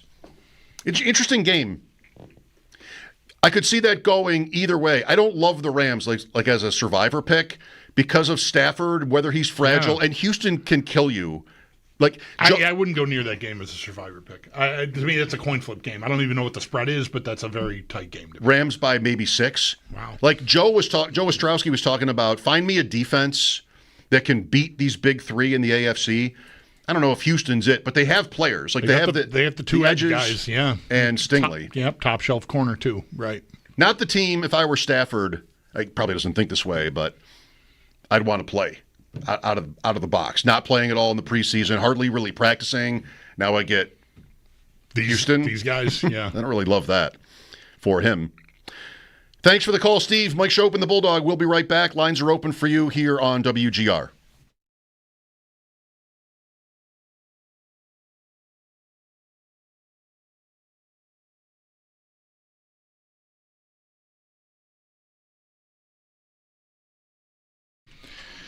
How about a shot at $25,000 for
I guess we went long last segment. That could happen. How do you feel about the word segment? At ESPN, it's been a long time now, but that was one of their things was never use the word segment. Nobody listening is interested in your segments. It's like a radio jargon. Yeah, that's fair. Segment. Yeah. But I hear it a lot. I say it a lot. Yeah, I probably do too, but I think anymore. your advice from the ESPN brass was on point. Bulldog, just first time, long time, quick question, full point PPR. Javonte Williams tonight for Dallas or Zach Charbonnet for Seattle at home against the Niners? What do you like? I like Javonte Williams tonight. Do you? Yes. How much do you like Javonte Williams? I like him in one of the 3 parlays I've put in the game to score a couple touchdowns. Oh, 2? Okay. That's an answer. I'm satisfied. I'll hang up and listen. I mean, I got to use these bonus bets somehow. Might as well get busy living. Or just burn through them and then put more money in. They're not going to bet themselves. No, that's right. They're darn tootin'. Javonte Williams. Yeah. This guy, maybe only in my echo chamber, but in drafts all summer, everybody hated it. It just felt gross. Like, who is Dallas's running back? Oh, they'll probably trade for somebody. Maybe somebody that gets cut down. They'll do something like that. Nothing. Maybe the Bills will trade James Cook for Micah Parsons. Yes, right. Right. It got pretty crazy at times. But here's the season. Miles Sanders might be healthy, revenge game, but it doesn't sound like Miles Sanders over Javonte Williams. They have Jaden Blue. Nice little, maybe out of the backfield guy. Could be interesting for him tonight if they're losing. But Williams, what are we getting? 10 for 39. Or and 2 scores. I forgot the 2. I don't care about the 10 for 39 that much. As long as it has the 2, you're going to be happy. You can go 2 for 2. 2 carries, 2 yards, 2 touchdowns. Bank. Would you take that, right? 12 points. I guess you'd have to. 12.2. We'll talk about the Bills game, of course, coming up, and the season. If you've got thoughts, let us know. 803-0550. This is WGR.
Trey White and Tyler Bass did not practice today due to injuries. For White, it is a second straight day. Both are dealing with groin injuries, though. It should be noted Bass was also listed with a left hip issue.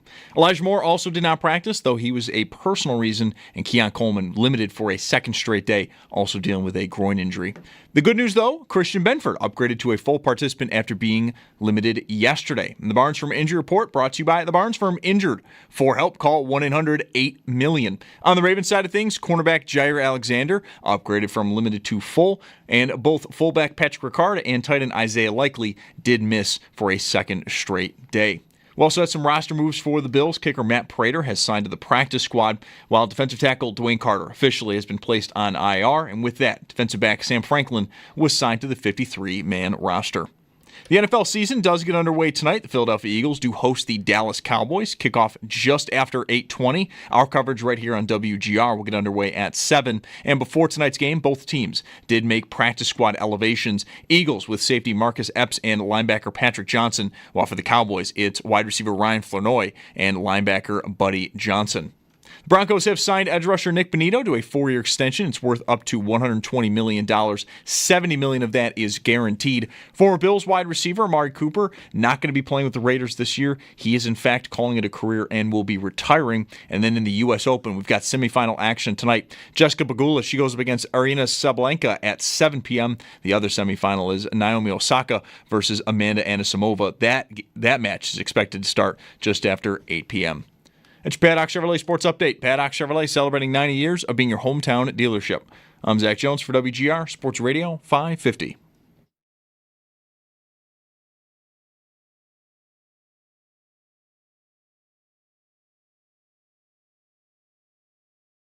And the Bulldog. All right, what's the report from outside? I was outside for maybe 3 minutes. I counted 8 Q-tips. It's got to be one person that just throws their Q-tips out the window when they're done using them in their cars. It's Mike Schopp. One person? More than one person using Q-tips and throwing them outside? I don't think I use 8 Q-tips in a year. I think I've never used 8 Q-tips. And the Bulldog. What the hell is going on out there? I don't think I want to work in a place where people roll their windows down after using Q-tips for Lord knows what and just throw them on the ground. Well, you do. What, is it the 70s? Oh, that's not very nice. It's Mike Schopp and the Bulldog. Driving on the highway 65 miles an hour. I get a little left in my soda from the fast food drive. Out the window. That was the 70s. Who gives an F about anything? Throw a burrito out the window. Nothing matters. 2025, what are you doing? On WGR. Throwing Q-tips out of your car. Sports Radio 550. Is there a final score in the Bills' favor Sunday night that would upset you? Impossible. 2-0. 2-0. What the hell? I mean, that would be terrible to watch, probably, but I got the dub. Would it be terrible to watch? It would get interesting if the game is scoreless into the fourth quarter. The Taron Johnson game, terrible to watch, was kind of like that. Yeah, Baltimore missed 2 field goals and nobody could score. It was so windy and cold. Not going to be the case. It's supposed to be 50s and great Sunday. A playoff game 2-0. that goes like that is different than I think a season opener. Carlton Bailey. You're just you're so invested in the result, and not that people won't be invested, and I will. I'm invested in the result. It's just not make or break. It's not everything. It's game one of what you hope is going to be what? What are we hoping for? 20 games, I think, right? 17, a bye, and then 2 playoff games in the Super Bowl. So it's one, whereas, any playoff game, it's just make or break. So that makes a scoreless game way more interesting with that stake. I think a scoreless game into late in the fourth quarter, or even a 2-0 game late in the fourth quarter would be horrendous to watch. What did we come here for? Right. Tirico. What are we doing here? Ohio State, Texas, it was shades of that. I didn't watch it, but I was playing golf with Sneaky Joe, and every time he looked for an update, it was still 0-0, well into the first half, if not into the third quarter. Carlton Bailey, that was 0-0, 5.5 minutes left in the third. That's how long that game went. The Bills were driving, scoreless. Winner goes to Super Bowl 26. Kelly's intercepted on a third down deep in Denver territory. 2 plays later is the Bailey pick and 7-0 Bills. So is there a score? I mean, I think the general sense about this team is offensively they should be just as good. It's mostly identical. Maybe they just run a little less pure with turnovers and don't score 30 points a game, but doesn't seem reasonable to expect a big drop-off offensively. Defensively, there are questions. You've got injuries, you've got suspensions, a lot of new people, and maybe they can be exploited. They were, as last season played out toward the end, including by this team they're playing Sunday, and that might still be true. I mean, Lamar Jackson is not an easy man to sort of fluster. You've got Joey Bosa, you've got sort of a revamped look up front, but it's not like you could just assume you're just going to get to Lamar Jackson. And if he has time and you're down people, or at least a good starter at corner, if you're in trouble there, I would think you'd have a problem. So, the total is around 50. The bettors are expecting a relatively high-scoring game, maybe the highest of the weekend. I did see earlier this week. I don't know. It could have changed now. Joe was talking a couple hours ago about, totals and just different things that are moving around. But I early this week, the Bills-Ravens total was the highest one on the board. Yeah, I think that's what I saw. Like the only game at 50 or higher. Right. Maybe. Let's go to Colin here. Hi, Colin. Hey, guys. Thanks for taking my calls. Love the show. Off the top, just as someone who's about to turn 40 years old, I like to hear that the Bills are about to sign a kicker who's going to be 41. It makes me feel youthful. Yes, I miss those anyway, I called because, I was looking at the roster, the game day roster before the divisional game, what was set for the Ravens game. And, my concern, obviously, is what a lot of fans have a concern about, which is the defensive backs. But, we were able to get the win in that game. And if you look at the defensive backs that were on the roster then, it's the same thing with the safeties. You've got Rapp, we had Hamlin, Bishop was there. And then at corner, you had Christian Benford and Cam Lewis, Jamarcus Ingram, Rasul Douglas. It's not ideal, but I think at least you've got some promise for the rest of the season that Hairston may come back, that Trey White could get healthy. But if we were able to win with the same guys before, it seems like a legitimate possibility to at least, make it a very competitive game. It's definitely possible, but, think of how that game went, Colin. The Bills needed the turnovers. They did not force Baltimore into a punt in the game. The only way they got the ball back from them was by taking it, by Baltimore putting it on the ground. And that is a tough way to live. It's not something that is considered bankable. So I think, that's the concern. If you're going in still somewhat shorthanded back there, then that's the thing. Like I know as, you get ready to play the Baltimore Ravens, usually there's more talk about containing Lamar Jackson and, oh my God, Derrick Henry. And I have not felt, I've been in this, it's been a short week here with the Monday holiday, but from speaking just for myself, I've not heard a lot of fear about Derrick Henry. Maybe that's just recency bias because the last time they played him, he didn't kill them. Really, he had a decent game, but it wasn't like a game where he took it over and you just couldn't handle it or anything. The thing that they did very well in that game was pass the ball down the field, which is why, I'm worried about this matchup this week going in, plus Zay Flowers was not a part of that. Now, Isaiah Likely was. They're down Ricard too, most likely. So you've got, different machinations roster-wise and package-wise, like 3 receivers, 2 tight ends, that kind of thing. We'll see what they end up doing with it, but I'm a little worried about Baltimore doing business downfield like they did in the playoff game if I'm hindered back there. So when I think about this matchup, I'm thinking more about that than I am about I think Lamar Jackson's going to do what Lamar Jackson does. He's going to get loose and break some runs. Hopefully he doesn't have some sort of record-breaking rushing game or something. But I don't go into this game fearing Derrick Henry. I'm more worried about them stopping the passing game.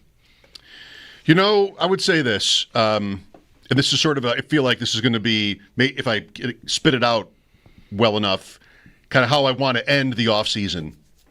It's how long? 7 months. Whenever we got past the loss to Kansas City, if you ever get past it, like sort of stop talking about the details, then 6-7 months of planning ahead and what should be different, all this kind of stuff. And a lot of, as I see it, I mean, you and I are mostly simpatico when it comes to like this process. What I'm trying to do often is, all right, well, what's potentially a problem? Like what's an area that might have fans worried, or that really, here we just talked about the secondary, right? Like that's it for this moment, is how well equipped the Bills are at corner in the secondaries. You kind of to have the conversation, you're often trying to find the weakness. What could undermine them, all that kind of stuff. If this is not their year, what will their year look like? I mean, come on. All these big games like Sundays are at home. The division is probably terrible. They have run cold in these playoff losses to Kansas City. One team just cannot win every time. They're too close. The Bills have beaten Kansas City 4 years in a row in the regular season, and they've beaten this Baltimore team in the playoffs twice. If this isn't their year, what is next year going to look like on paper going in? They'll be like, oh, no, we got it now. Like, if they can't get past this hurdle with this schedule,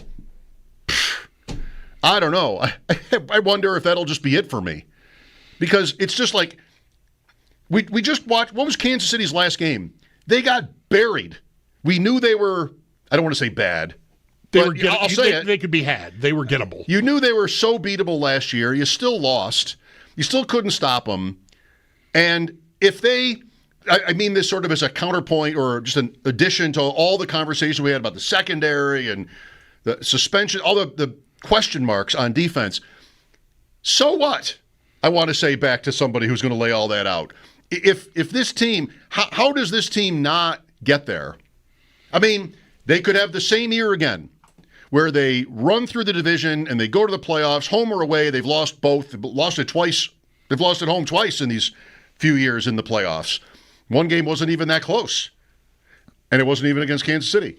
So unless, who said an Allen injury is the only thing? Ross? Sam Monson has said that. I can't imagine the Bills not getting to January with a healthy Josh Allen to take them there. If that isn't, if they don't, or if they end up like as a wild card or something, and the season is less than these other years have been, and it's not because Allen was injured, what did it? New England is suddenly great, and we had injuries. We're still talking about A.J. Klein 2 years later. Like, injuries on defense will happen. Offensive line even, not to the Bills recently, but these things come up. It just feels like the last year of the stadium, Allen's still in his prime.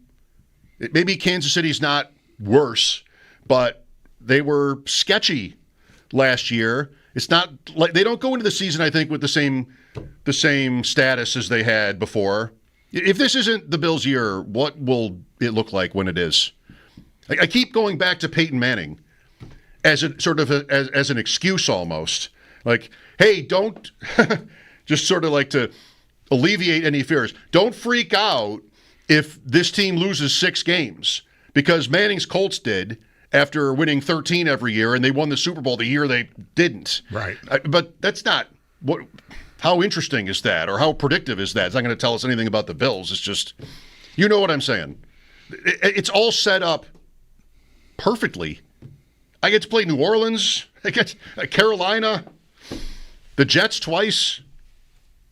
Something very strange, and probably something we haven't talked about at all, will have had to happen for them to not get another shot at it in January. There it is right there. I think something that we hasn't presented itself to us as a scenario that could be really bad. I don't know what that could be. I don't like to invest healthy awake time thinking of doomsdays, right? But I do.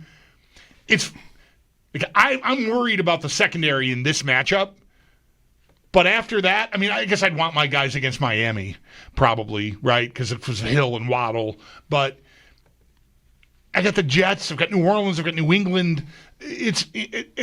time I get to Atlanta, I mean, that's a month away now. more than a month away. Like, I'll probably get some of these people back. So right now, if I don't like the matchup, it's not something that sinks the season. It's tough for the tiebreaker thing if it gets to that. If Buffalo and Baltimore have similar enough seasons and the head-to-head really matters, you're going to want that game in your back pocket. But no, I mean, everything that we've been talking about as potential problems, none of it to me is capable of sinking a season. Because they got, like, if Bishop can't stay healthy, DeMar Hamlin has to play. Guess who played almost all of last year next to Taylor Rapp? DeMar Hamlin. Exactly. So, and you weren't good back there, but it did not undo you, right? Maybe at the end because you couldn't stop the Chiefs. Like, maybe somebody could, maybe Cole Bishop can play. Maybe he'll make a play, although he did play in that Chiefs game quite a bit. But you know what I'm saying. I don't think there is a scenario where a team with that quarterback and the amount of talent they have, while they don't have another player that is on the superstar tier that Allen is on, they've got a lot of very good players. They don't have a lot of great players. They got a lot of very good players. And the season like they've had the last 3, 4, 5 years is definitely the most likely outcome, regardless of whether Trey White plays a single snap for them this year. I know, right? That's it. Milano. At one point in time, Matt Milano would have been somebody that fans might have been, some, not all, but some fans would have said, I can't live without him. He's played 9 games the last 2 years. And what's their record? It's amazing. That though is, with that said, a great place to look for something that could give this defense a bump. Like, if he is back to what he has been before, then that's a player they've not had for 2 years, really. And that's a piece that isn't new, really. It's a return to form, and if it happens. And I think the signs have been somewhat promising in that regard. Here's Marvin with us. Hello. Hey, good afternoon, guys. I couldn't agree with you more as far as the record. I think people are being sold a bill of goods about Super Bowl and everything. I mean, if you look at our defense, it's actually pitiful. It really is. You mentioned DeMar Hamlin. If he's your second choice, we're in big trouble. And I've said this a number of times. I'm a diehard Bill fan. Watch Cookie Gilchrist play. I'm an older fella, and at the end of the day, if it wasn't for Allen, McDermott and Bean won't have a job. Their drafting has been terrible, and everything rests on Josh Allen. Josh Allen goes down, they're a 5 or 6 win team. That's it. They just don't have. They have done nothing. Their drafting is atrocious. Can I stop you for a second? What do you think happens to Baltimore or Kansas City or any team, Cincinnati, with a quarterback of that caliber that goes down? The same thing, don't you think, Marvin? Oh, you're right. I mean, quarterback is the main position, but at the end of the day, Josh Allen just pulls so much out for them that they're without him, they're nothing. You see even like with Burrows and with Mahomes. I mean, they're great quarterbacks, but we just don't have the horses. Like you said, we have some good players, but we don't have great players. Our receivers, everybody eats. I can't stand it. I'm sick of hearing it. Everybody eats. Yeah, did it work? But you need a deep threat. Everybody's talking about Coleman. They get a receiver that runs the average speed when they draft him of an NFL linebacker. I mean, and that's your deep threat? Are you kidding me? I mean, like I said, I love the Bills. I can't stand Bean and I can't stand McDermott. I think he's a good coach. I don't think he's a great coach. And everybody, you guys are the only ones that will, I hate to say it, they're homers, man. You got to tell the truth. If you need a good safety, you got to go to the big schools. You can't go to Utah and get, you need some big-time players, the Big Ten. You got to do something. Quarterback came from Wyoming. He's an anomaly. He truly is. He truly is an anomaly. There's always a but. Thanks, Mark. There's always a but. My only comment about this phone call is it started with, I couldn't agree with you more. Right. I mean, you literally just got done talking about what happens to the Bills in 2024 if DeMar Hamlin played the whole season. He's like, guys, this team's in trouble if Hamlin has to play. Right. He just couldn't have possibly heard a word you said. And then starts that with, I couldn't agree with you more. He wasn't even listening. But he was loaded for it. I don't think they're. I mean, you've heard. You'll get me to say once in a while. I think they have one great player. I can get to Dawkins maybe. Like I think they have one great player. So I'm not somebody who thinks they're loaded either. But what should happen this year? And there's no point. There's just literally no point in a what if Josh Allen isn't on the team scenario. Obviously. And there's no point in that. It also I'm fed up with Bean and McDermott not getting any credit for making the pick. As much luck as there is in the draft, why do you think they picked Josh Allen? They made a bet on. Why do so many people love Josh? You love how he plays. You love all the plays he makes. But he checks every single box you could possibly want for a guy to be the face of your franchise. And the guy that they drafted was a guy that they believed was that guy, that he would die trying to be great, was going to be a great teammate and a great leader, and people would get in line behind him. That was their assessment. And just because people miss on that kind of assessment doesn't mean you should discredit somebody who gets it right. They got it right. They picked him for, of course, athleticism, his big hands to throw it through the wind and all that stuff. But to me, as much as you can criticize the Bills for maybe overdoing the culture stuff and character and stuff, maybe they've passed on players that they should have picked, and that might have helped them get over the hump here. But they got Allen right. And I don't know, man. As much as you want to talk about it being random, to me, there's no accident that they picked Josh Allen and not Josh Rosen. The whole draft process, I was like, there's no way they're drafting Josh Rosen. You can like him as a more finished product, a safer pick, or whatever was being said at the time. They were never picking a kid with that bio and that background, with a Josh Allen on the board. They bet on character, and they got paid. That should not be held against them. Like it was just dumb luck. They fell out of bed and Josh Allen was on their team. I think that is absolutely wrong, and I am going to stick up for it every time I hear it from now until the end of time. As long as those guys are here.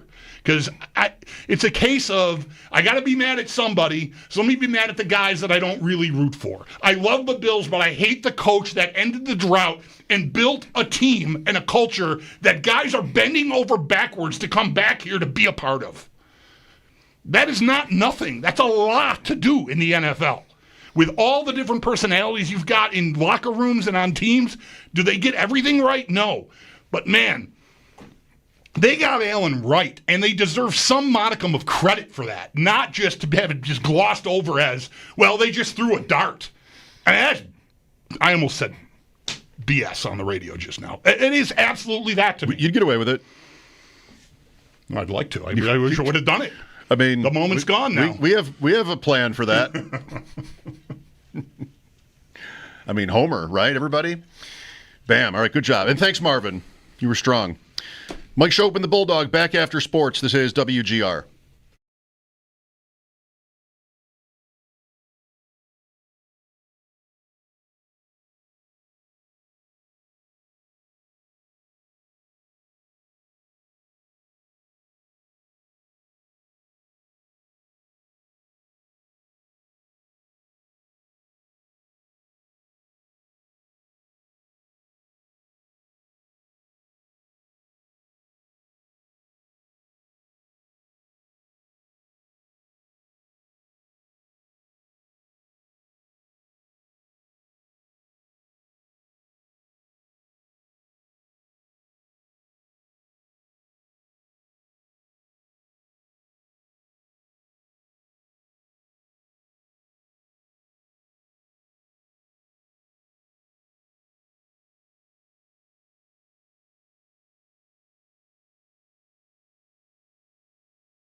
Practice today due to injuries. White a second straight day. Both are dealing with groin issues, but it should be noted Tyler Bass also was listed with a left hip issue. Elijah Moore also missed practice, but it was due to a personal reason, while Keon Coleman was limited for a second straight day, also with a groin issue. The good news, though, Christian Benford upgraded to a full participant after being limited yesterday. And the Barnes Firm Injury Report, it is brought to you by the Barnes Firm. Injured? For help, call 1-800-8-MILLION. On the Ravens side of things, cornerback Jair Alexander was upgraded from limited to full, and both fullback Patrick Ricard and tight end Isaiah Likely missed for a second straight day. The NFL season gets underway this evening. The Philadelphia Eagles hosting the Dallas Cowboys. Kickoff just after 8:20. Our coverage will get underway right here on WGR at 7. Both teams have made practice squad elevations. The Eagles with safety Marcus Epps and linebacker Patrick Johnson, and the Cowboys with wide receiver Ryan Flanoy and linebacker Buddy Johnson. Former Bills wide receiver Amari Cooper will not be playing with the Raiders this year. Instead, he will be calling it a career and will be retiring. And speaking of retirement, Wyoming, they are going to be retiring Josh Allen's number 17 jersey on November 22nd, their final home game of the year against Nevada. And then in baseball, Bisons versus Syracuse, that was postponed today due to rain. It's going to be made up tomorrow at Salem Field, a single admission doubleheader. First pitch just after 4:30. While the Yankees, they are in Houston versus the Astros. That game will get going just after 7:40. That's your Paddock Chevrolet Sports Headlines. Paddock Chevrolet celebrating 90 years of being your hometown dealership. I'm Zach Jones for WGR Sports Radio 550.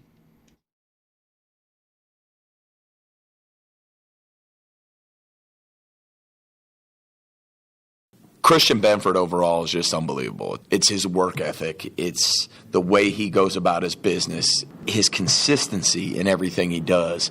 I can't tell you how many times we'll just be sitting in there watching practice stage training camp, and you just try to find stuff to critique on him, and you're like, the common thread with him is you just keep saying, God, CB just does everything right. He just does everything right. CB, not CP, by the way, before you get too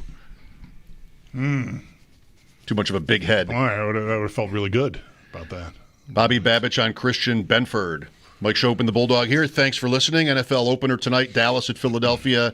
Our coverage starts at 7. The game starts at 8:20. Same timing for Sunday. With not our coverage won't start. We'll start before 7. Yes. 7 in the morning, maybe. Definitely will start before 7, yes. The game is still at 8:20. Let's go to James here. Hi, James. Hey, fellas. Good afternoon, good evening, and how we doing today? Good, fine. Let's go. Show. All right. Well, let's talk about when the Bills went to the Super Bowl 4 years. I'm sure this radio station would have a lot different talk about what happened last year. So I just think these Buffalo fans are a little fragile. I mean, why are they trying to crush Bean, and why are they trying to crush McDermott? I mean, if you got to crush someone, crush the Sabres, you know? Well, it's not either or, and most aren't. Thanks, James. Here's Kevin next. Hi, Kevin. Hey, guys. You know, if I were to sit down with Bean and McDermott with a 5-year job performance, I basically say I'm really happy with everything you guys have done, except for one very odd thing. They have not surrounded this superstar with superstar wide receivers, which is odd to me. When you look at teams like Cincinnati, Tampa Bay, or just that have two deep threats, two really excellent receivers. And it's been years now, and I think our window of opportunity is going to close here with Josh if we don't put some studs in front of him. They did it with Diggs, and I guess he was just a problem. Gabe Davis was the making of a superstar, in my opinion. And in that 1 year, both of those guys fell off the face of the planet. They just disappeared, and then now they're off the team. I just kind of don't get it. Okay. Well, you're making a different point there, I think. Yeah, I mean, it's a very widely held criticism of the organization. People aren't, I think, usually losing their minds over it, but what they have at receiver is very much in question. And, you know, start the clock anywhere you want, 2024, 2023, 2020. They've done all right. And even in the playoffs, they still score. So I've wanted to fight this fight for years, but now it's kind of tough. And here comes a new season, and maybe everybody, at times myself included, wanting to, beat on these guys for not being better at receiver will, not that they want this exactly necessarily, but, be shown a little bit to be right here. It just hasn't killed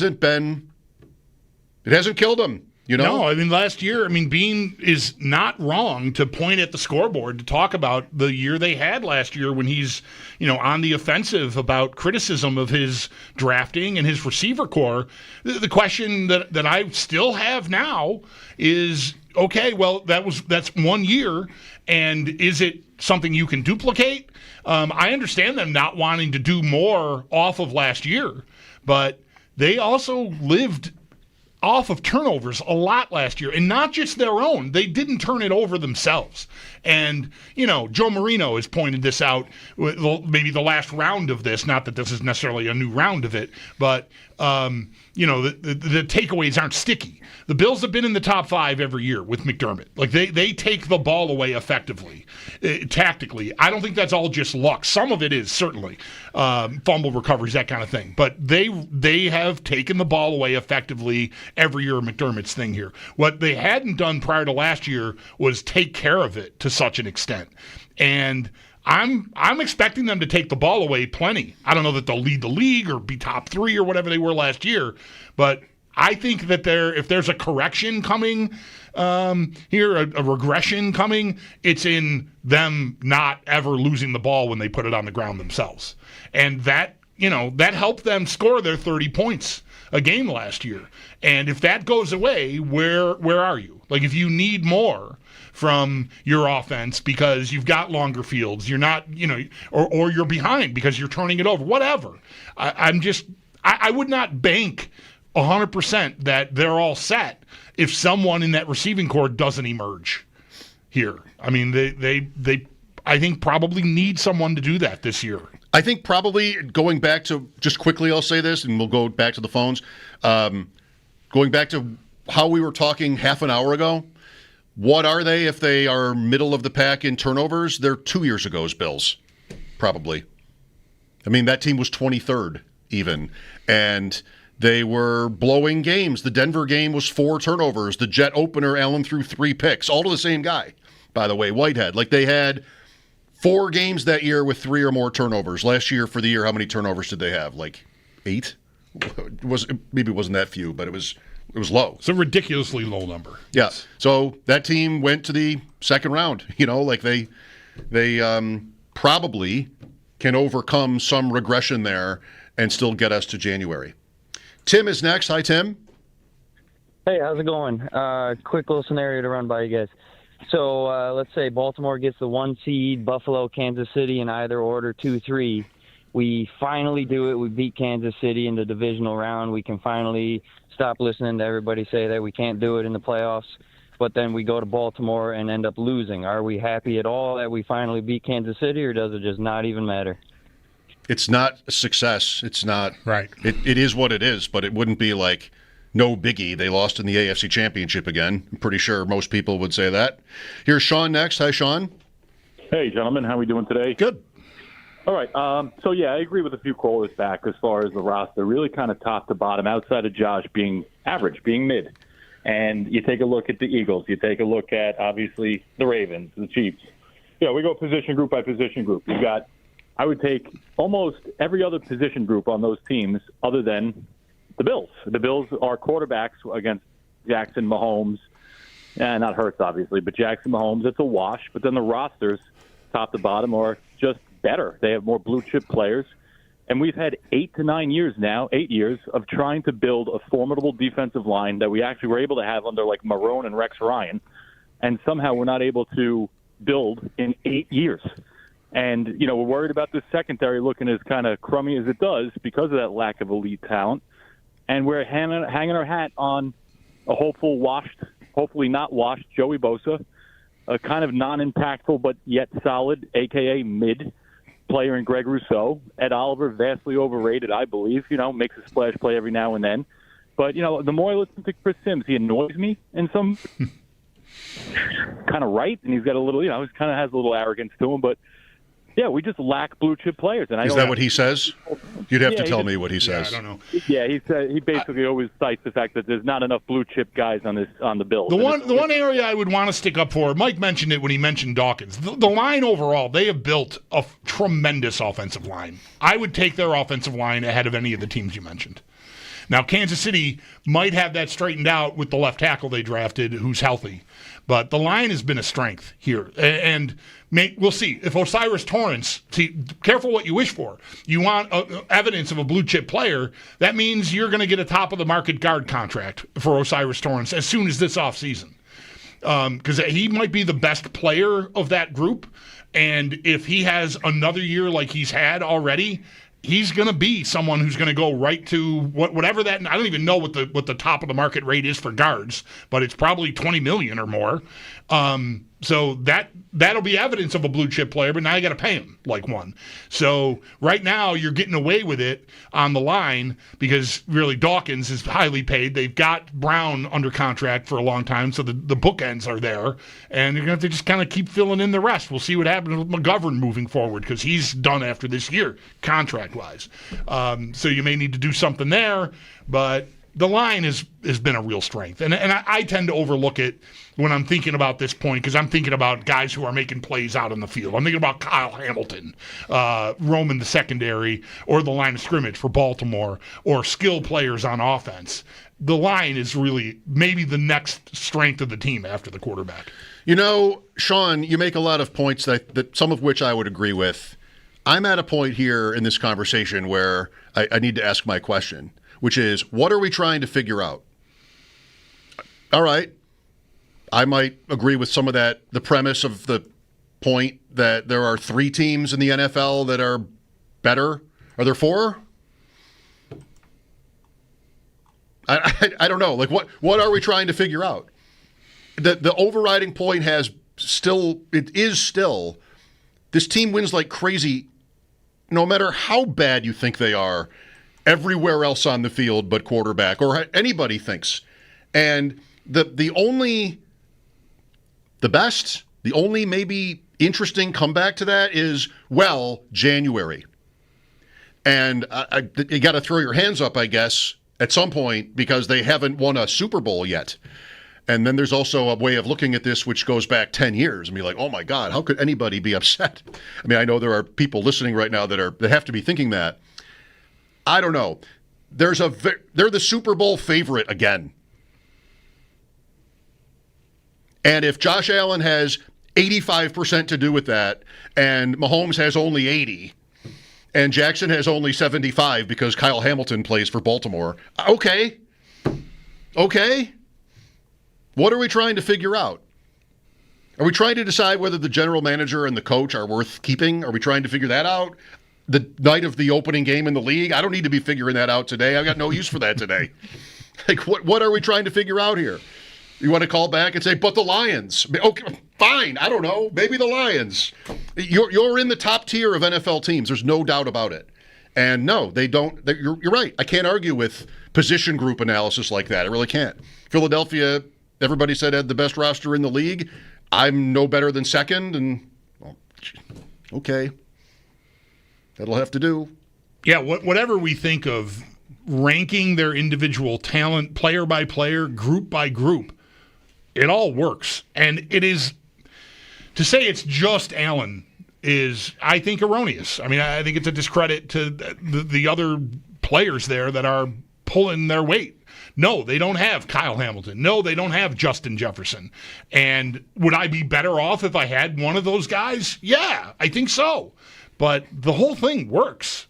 It sort of circles back to, like, why do you want to discredit the people who put the team together again? Because the results speak for themselves. And it is not just the dude wearing the cape jumping over tall buildings all the time. Yeah, I mean, I'll say back to that. I think maybe I would agree with that Allen is a greater percentage of the Bills' success than the other quarterbacks, but still, earlier we're like, you had a guy call up and say, how bad is this team if Allen doesn't play? Like, what's the point of that question? How bad are any of these teams if their quarterbacks don't play? Even Hurts, I might say, for Philadelphia, certainly the others. All right, thank you, Sean. Mike Schopp and the Bulldog. We'll talk some more after this here on WGR.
It's Mike Schopp.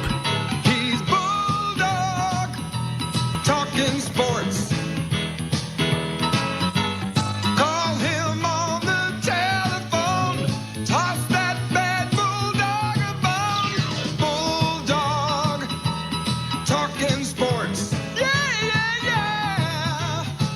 On WGR. All right. Heave and ho, and away we go. Sports Radio 550. I don't want to hear me from 30 years ago. Thank you very much. Sports. It's Mike Schopp. Talking sports. Call him on the telephone. Toss that bad Bulldog a bone. Bulldog, talking sports. Yeah. On WGR. All right. Heave and ho, and away we go. Sports. It's Mike Schopp. He's Bulldog, talking sports. Call him on the telephone. Toss that bad Bulldog a bone. Bulldog, talking sports. Yeah. On WGR. All right. Sports. It's Mike Schopp. He's Bulldog, talking sports. Call him on the telephone. Toss that bad Bulldog a bone. Bulldog, talking sports. Yeah. On WGR. All right. Heave and ho, and away we go. Sports Radio 550. I don't want to hear me from 30 years ago. Thank you very much.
They would, according to this, like to be referred to as Bulldog's bullpen, which is the people in the chat. What is? Oh, I see. In YouTube.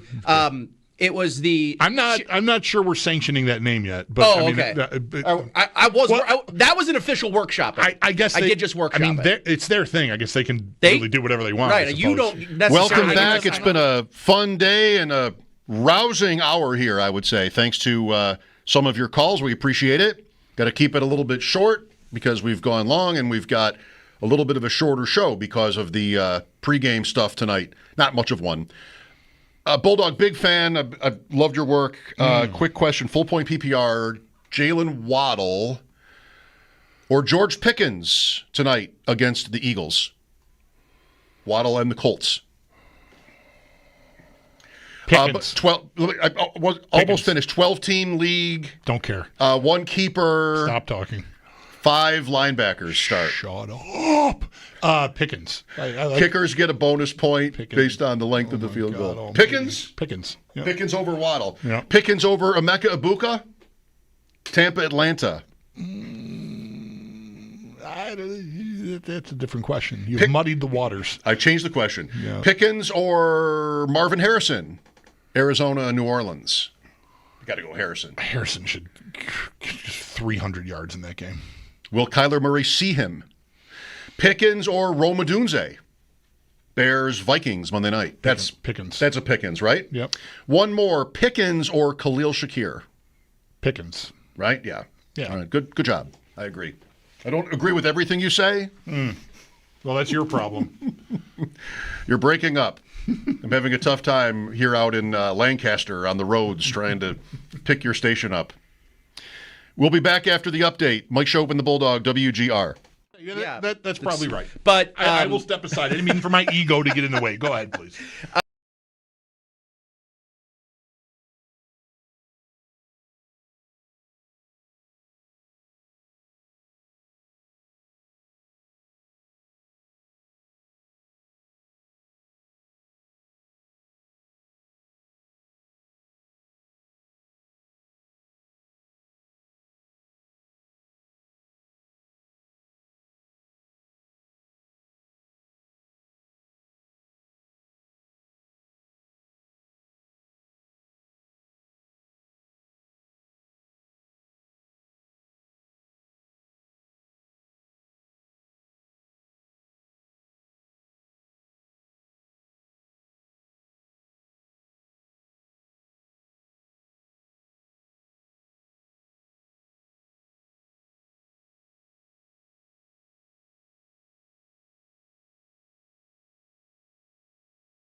The video.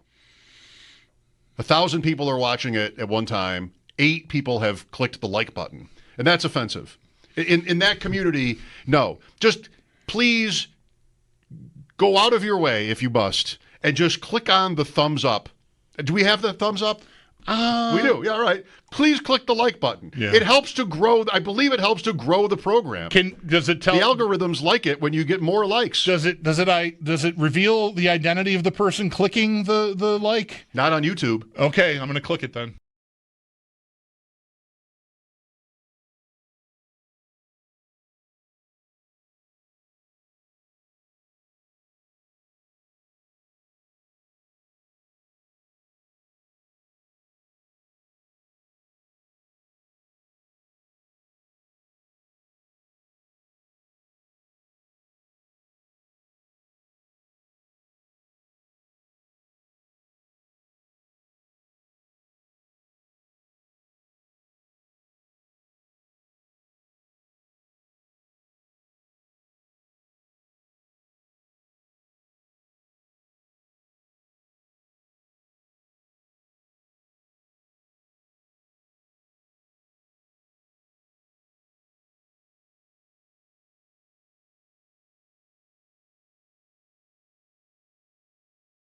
They would, according to this, like to be referred to as Bulldog's bullpen, which is the people in the chat. What is? Oh, I see. In YouTube.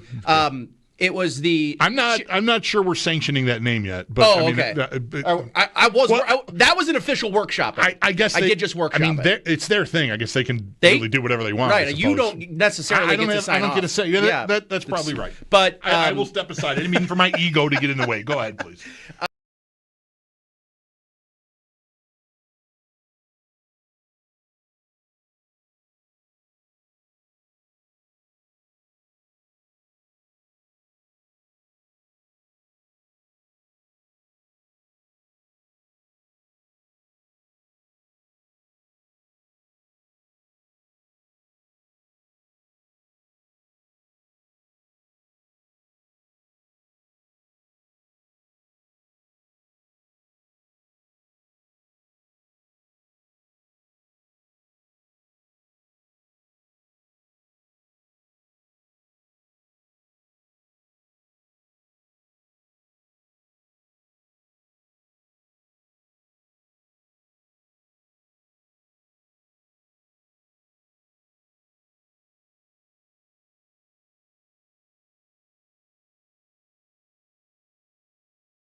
Just Trey White and Tyler Bass did not practice today due to injuries. White, a second straight day. Both are dealing with groin injuries, but it should be noted Bass also dealing with a left hip issue.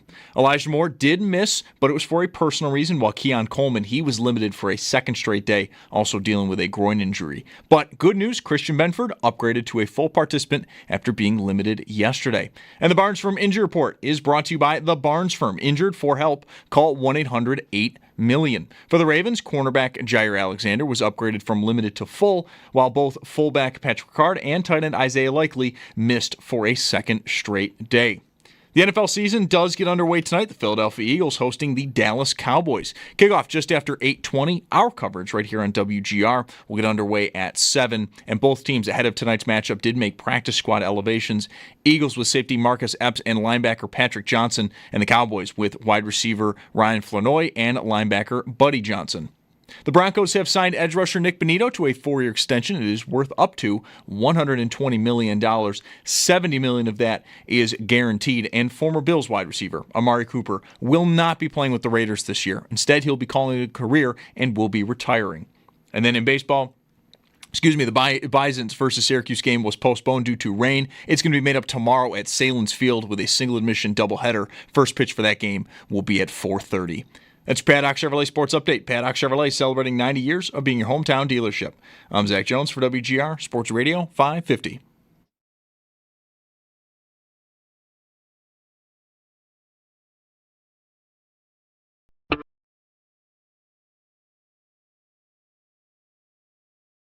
It's Mike Schopp and the Bulldog.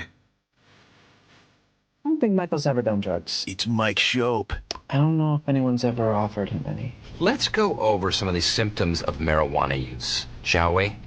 You tell me who this sounds like. It's the Bulldog. Slow moving, inattentive, dull, constantly snacking, shows a lack of motivation. It's Mike Schopp and the Bulldog on WGR Sports Radio 550. Feels we've covered a lot today.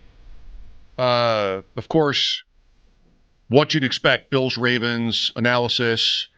We talked about John Hussey, the referee for this game Sunday night. So yes, we get into the weeds. That's right. I asked Bulldog, is there a score, a final score where the Bills win that he would be annoyed by? Like, just sort of, guys, I'm not feeling good after this game. 2-0 was brought up. Even that, he says he'll take it. Any win. What about 2-1? Did you think about 2-1? I don't. We did. Speaking of things we covered, we did cover today whether you could bowl a 293. Yes. I mean, that's a long time ago now. It's more than 3 hours ago. That's now. Right. I didn't think of the most obvious way to bowl a 293. 11 strikes, right, and a 3. Right. Has that ever happened? Right. The 3 would be just like one corner or the other, right? Like the, right. The 6, 9, 10. Right. That's how it ends. So I don't know about how you get a 1, though. I don't think that's available in the NFL. It is. Come on. Yes. I don't think it's ever happened. Wait, okay, so I line up to kick an extra point and flub it, and you block it, whatever, run it back, that's 1 point. No, that's not it. Okay. I believe that's 2 points. Oh. If they still have that rule. Okay. How it would be 1, and I don't know that this has ever happened in NFL history, but there is this rule. I block your kick on an extra point. I block the extra point. I'm returning it toward the end zone. I fumble. Maybe I'm somebody that is holding the ball up like this to celebrate, and I fumble before I get to the end zone, and it bounces through the end zone for a safety. That's a 1-point play. What? A special teams defensive safety. I'm not even sure who gets the 1. Who gets the point? That's what I want to know here. Because if I've scored, I already get the 1.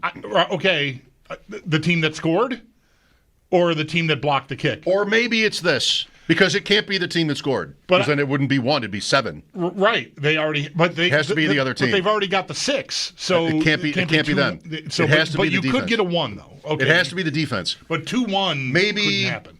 Maybe it's I'm returning the blocked extra point.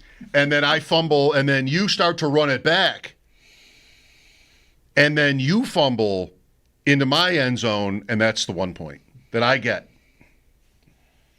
One of those two things is correct. Somebody's fumbling through the other team's end zone on a blocked extra I point. hope the people watching on the YouTube and the Twitch are enjoying the lengths I'm going to demonstrate just exactly how much of a headache this conversation is giving me. You know, I'm not even close to the microphone. I can't even get. Wow. You know what would be terrible? This conversation. Well, I guess that's already behind us. It was terrible. Mostly. Okay, it was terrible. I'll give you that. That's mostly over. What would be terrible is if, say, this is how the game starts, and the score is 6-1 after this amazing, unprecedented result in NFL history. But then I'm Baltimore. I got 1. You're Buffalo. You've got 6. Now you're kicking off to me, and I just go down and score, and it's 8-6. Right? They sort of ruin it. You need the game to end on 1. I need you to just have the 1. Right. Yeah. Otherwise, it's sort of like big deal, just a weird, random thing that you had to see to believe. But you really need to see the one team end on 1 point. That has never happened. There has been a 2-0 game in NFL history. I believe that. There have been 5. The Buffalo All-Americans played the first one. They lost 2-0 to Akron. You were there. 1923. It's a great day. Well, the weather that day, unbelievable. Oh, the TikToks from that game alone. Yes. There's just a lot of history there. That a lot. Fall breeze in the air. A lot to take in. Yes. Then it was right back on the train. Amari Cooper retires after all. What happened here? I all day I've been just thinking about how last October the Bills traded for him, and I don't want to lump everyone in here, but a lot of us, we thought the Bills had traded for a number 1 wide receiver, and so did they, right? And it didn't really work, and here we are, 10 months later, he's out of the league. I say that like I know it. It's incredible. I say that like I know it. There's no way they'd make that trade if they didn't think that. Right. Number 1, you can define that different ways. A difference maker. Yeah. If not a star. Someone to beat man coverage, like they were having a tough time doing that, and he did some of that. I mean, and their offense did had a great year with him a part of it, but he just never looked the part. That's exactly how I put it too. It's the right way to. He never looked the part. Yeah, and I don't know. It's just the offseason almost goes completely by with him not on the team, and then very late here as camps are ending, I'm going back to the Raiders, and what did that last? 2 weeks? Maybe less. Yeah. Wow. That really is incredible how fast the end came for him. 2023, week 16. Amari Cooper broke fantasy football playoffs. There was a game in Houston with Flacco, and Cooper wasn't even somebody you necessarily were starting. Like in the best ball tournaments, I doubt his advance rate maybe it was okay. Like he had some big games that year. This is 2 years ago. The game in Houston, week 16, 11 for 265 and 2. Like broke fantasy. So in those same tournaments, now, you had to have Amari Cooper to get to the finals. Week 17, you had to. A player like that, what is that? That's 50 points. Yeah. If you didn't have Amari Cooper, you're going to lose. Go to week 17, inactive. He was hurt. Didn't play against this Thursday night game against the Jets, which didn't exactly on paper look like this was going to be a shootout. Right. And with or without Amari Cooper. With or without Amari Cooper. The Browns win the game 37-20 against the Jets. Jerome Ford, it was just sort of, it's fantasy, it's just weird sometimes. So he goes 265 in that, for him, the regular season finale, week 16 against Houston. Then last year, what? He had 200-some yards for the Browns in total. And he had 297 for the Bills. 20 catches. Playoffs, I guess there were a couple. The second to last play, isn't it a pass out to the right flat to Amari Cooper before the Kincaid play? I think it's 3rd and 10. Yeah, it's a little swing pass. They try to, and he's super close. It's like a guy gets him by the shoe tops. And he might have gone for 15 yards. That's the problem, right? Yeah, right. There it is in a nutshell. Like, he wasn't the guy that he had been. Just the cliff had already come, and we didn't know it. Yeah. And nor did the Bills when they made the trade, because I agree with you. I don't think there's any way they give up a third-round pick for what they ended up with there. Often what happens, as you know, if you sort of listen carefully over the years, when there's a player who didn't come through, you get a narrative somehow through the channels. You get like, well, he was hurt. We got that with Davis when he had an ankle injury in week 2, and then the season ended. He didn't do anything. It was like, well, he was hurt. You don't really hear that during the season. You might ask because he's not playing well, like, what, is he hurt? And the Bills don't want to talk about that. The player doesn't want to talk about that. And then, probably to varying degrees of truth, the season ends and like, well, actually. And Cooper had that too. Cooper had a wrist injury. Mm-hmm. And, he was hurt. But why did he look so slow? Right. With a wrist injury. Right. That didn't really. It's like Mr. Brady. Yeah, there was no mystery. He was wearing a brace on that wrist for plenty of the time. So I ran right over. I know. I'll get back to it. But yeah, nonetheless, yeah, he just didn't have it. What a fall. It wasn't really Mr. Brady. It was the other guy in the lawsuit, right? You know the one, the reference, Brady Bunch. And no, I'm sorry. Somebody's being. I shouldn't feel bad about driving right past it. No, you shouldn't. I didn't get it. Somebody's being sued for some accident, and the guy's wearing a neck brace, and Mr. Brady, somebody have the bright idea to drop a book on the floor to startle everybody in the courtroom, and the guy jerks his head around, like, you see, he's fine. Right. Cooper with the wrist. Some quality lawyering with right the there wrist. Is what that is. Cast. Sure was. Brilliant. Didn't even need a lawyer. Just did it himself. Thought of it. Anyway. Tonight. Hey, NFL pick. Want to pick a game? Let's do it. NFL pick. Picks are back. The record is clean. Right? That's how we do it. We start over. I believe so. 0 and 0.0.0. Do you have any recollection of who won last year? I won last year. You won last year? I really don't remember. I would, I trust you. I did. I don't keep track. All right. Let's go. Wait, hang on. Well, you go ahead. You can play the thing. I'm wondering if I have. I sometimes save the picks. I'm surprised I don't have them. Anyway, all right. I'm done. And what if I did do it? Even though I admit to nothing and never will. What does that make me? And I'm not here just defending myself, but all those pickers out there who've been caught. Each and every one of them. Who has to suffer the shame and humiliation because of people like you. It's Mike Schopp and the Bulldog. Are we not human? If we pick, do we not bleed? On WGR. I am not an animal. Sports Radio 550. Come for the back and forth and all around on all these Bills topics. Stay for the Brady Bunch references. That's really what this is about. The line at, what am I on here? DraftKings, I guess. I should use FanDuel because you use FanDuel. I have 7.5 now. Okay. So it's back a point toward Dallas since we last discussed this. You want to use 7.5 when we check FanDuel? It's fine. I don't care. -1. I'm going to because it's -120 toward the Eagles. I'm going to use my fingerprint. I'm going to close that whatever off. I'm going to look at NFL. I've got 8.5. Interesting. Anybody see an 8-point game? Go bet the Eagles on DraftKings and the Cowboys on FanDuel right now. There you go. Win the middle. You can't. You're almost sure to not lose. I do like that we'll use that number because although wait, you let's use 8. Okay. Let's split the difference. Okay. Good. Fine. 8. Are we sure we want to set that precedent? I don't want to be. We should just choose one site to use. Okay. So if we want to settle on FanDuel, let's use their number. Okay. I don't want to be monkeying around every Friday at 6:15 trying to figure out which. No. Okay. Let's just use that. Totally fine. 8.5. Plus, it works for me because I'm going to take Dallas. So am I. Show's over. All right. Thanks for coming, everyone. I like Dallas to keep it close. I love Prescott. I mean, Lamb Pickens. You're big on Pickens and Javonte Williams tonight. You're big on Dallas scoring. You might like Dallas over. Sure.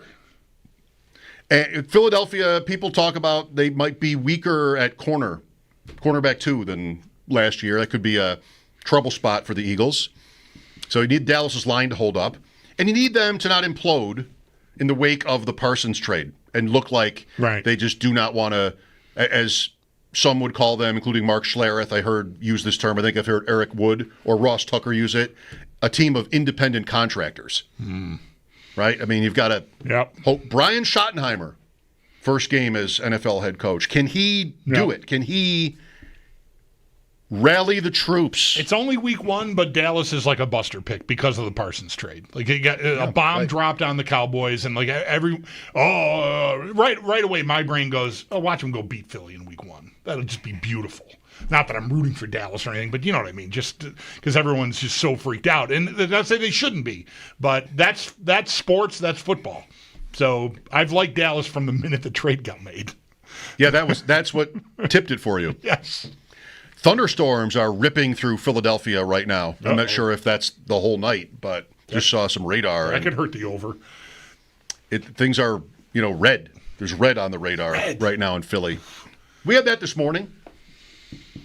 I saw red this morning on the island. Okay. Yeah. You didn't? I was not. No, you weren't on the golf course then. I wasn't. No, I was not. I was not. I drove through a lot of rain, but I didn't see thunder and lightning and stormy. It was pouring mostly. I got drenched. Joe Estraki made the point how recent these opening night games have been really close, and even road teams have won. Detroit and Kansas City. Last year, this was the Ravens driving right to the last play against Kansas City, and Isaiah Likely comes down. They called him in, right, and then overturned it. I think that's right in the back of the end zone to end it and give Kansas City the win. The Bills went out to L.A. They might have been favored, but still a road team doing that, won pretty easily that game against the Rams. If you don't believe that Joe had said any of this, we will play our conversation with Joe Estraki next, and you can hear it for yourself. Mike Schopp and the Bulldog will be back with Joe Estraki on WGR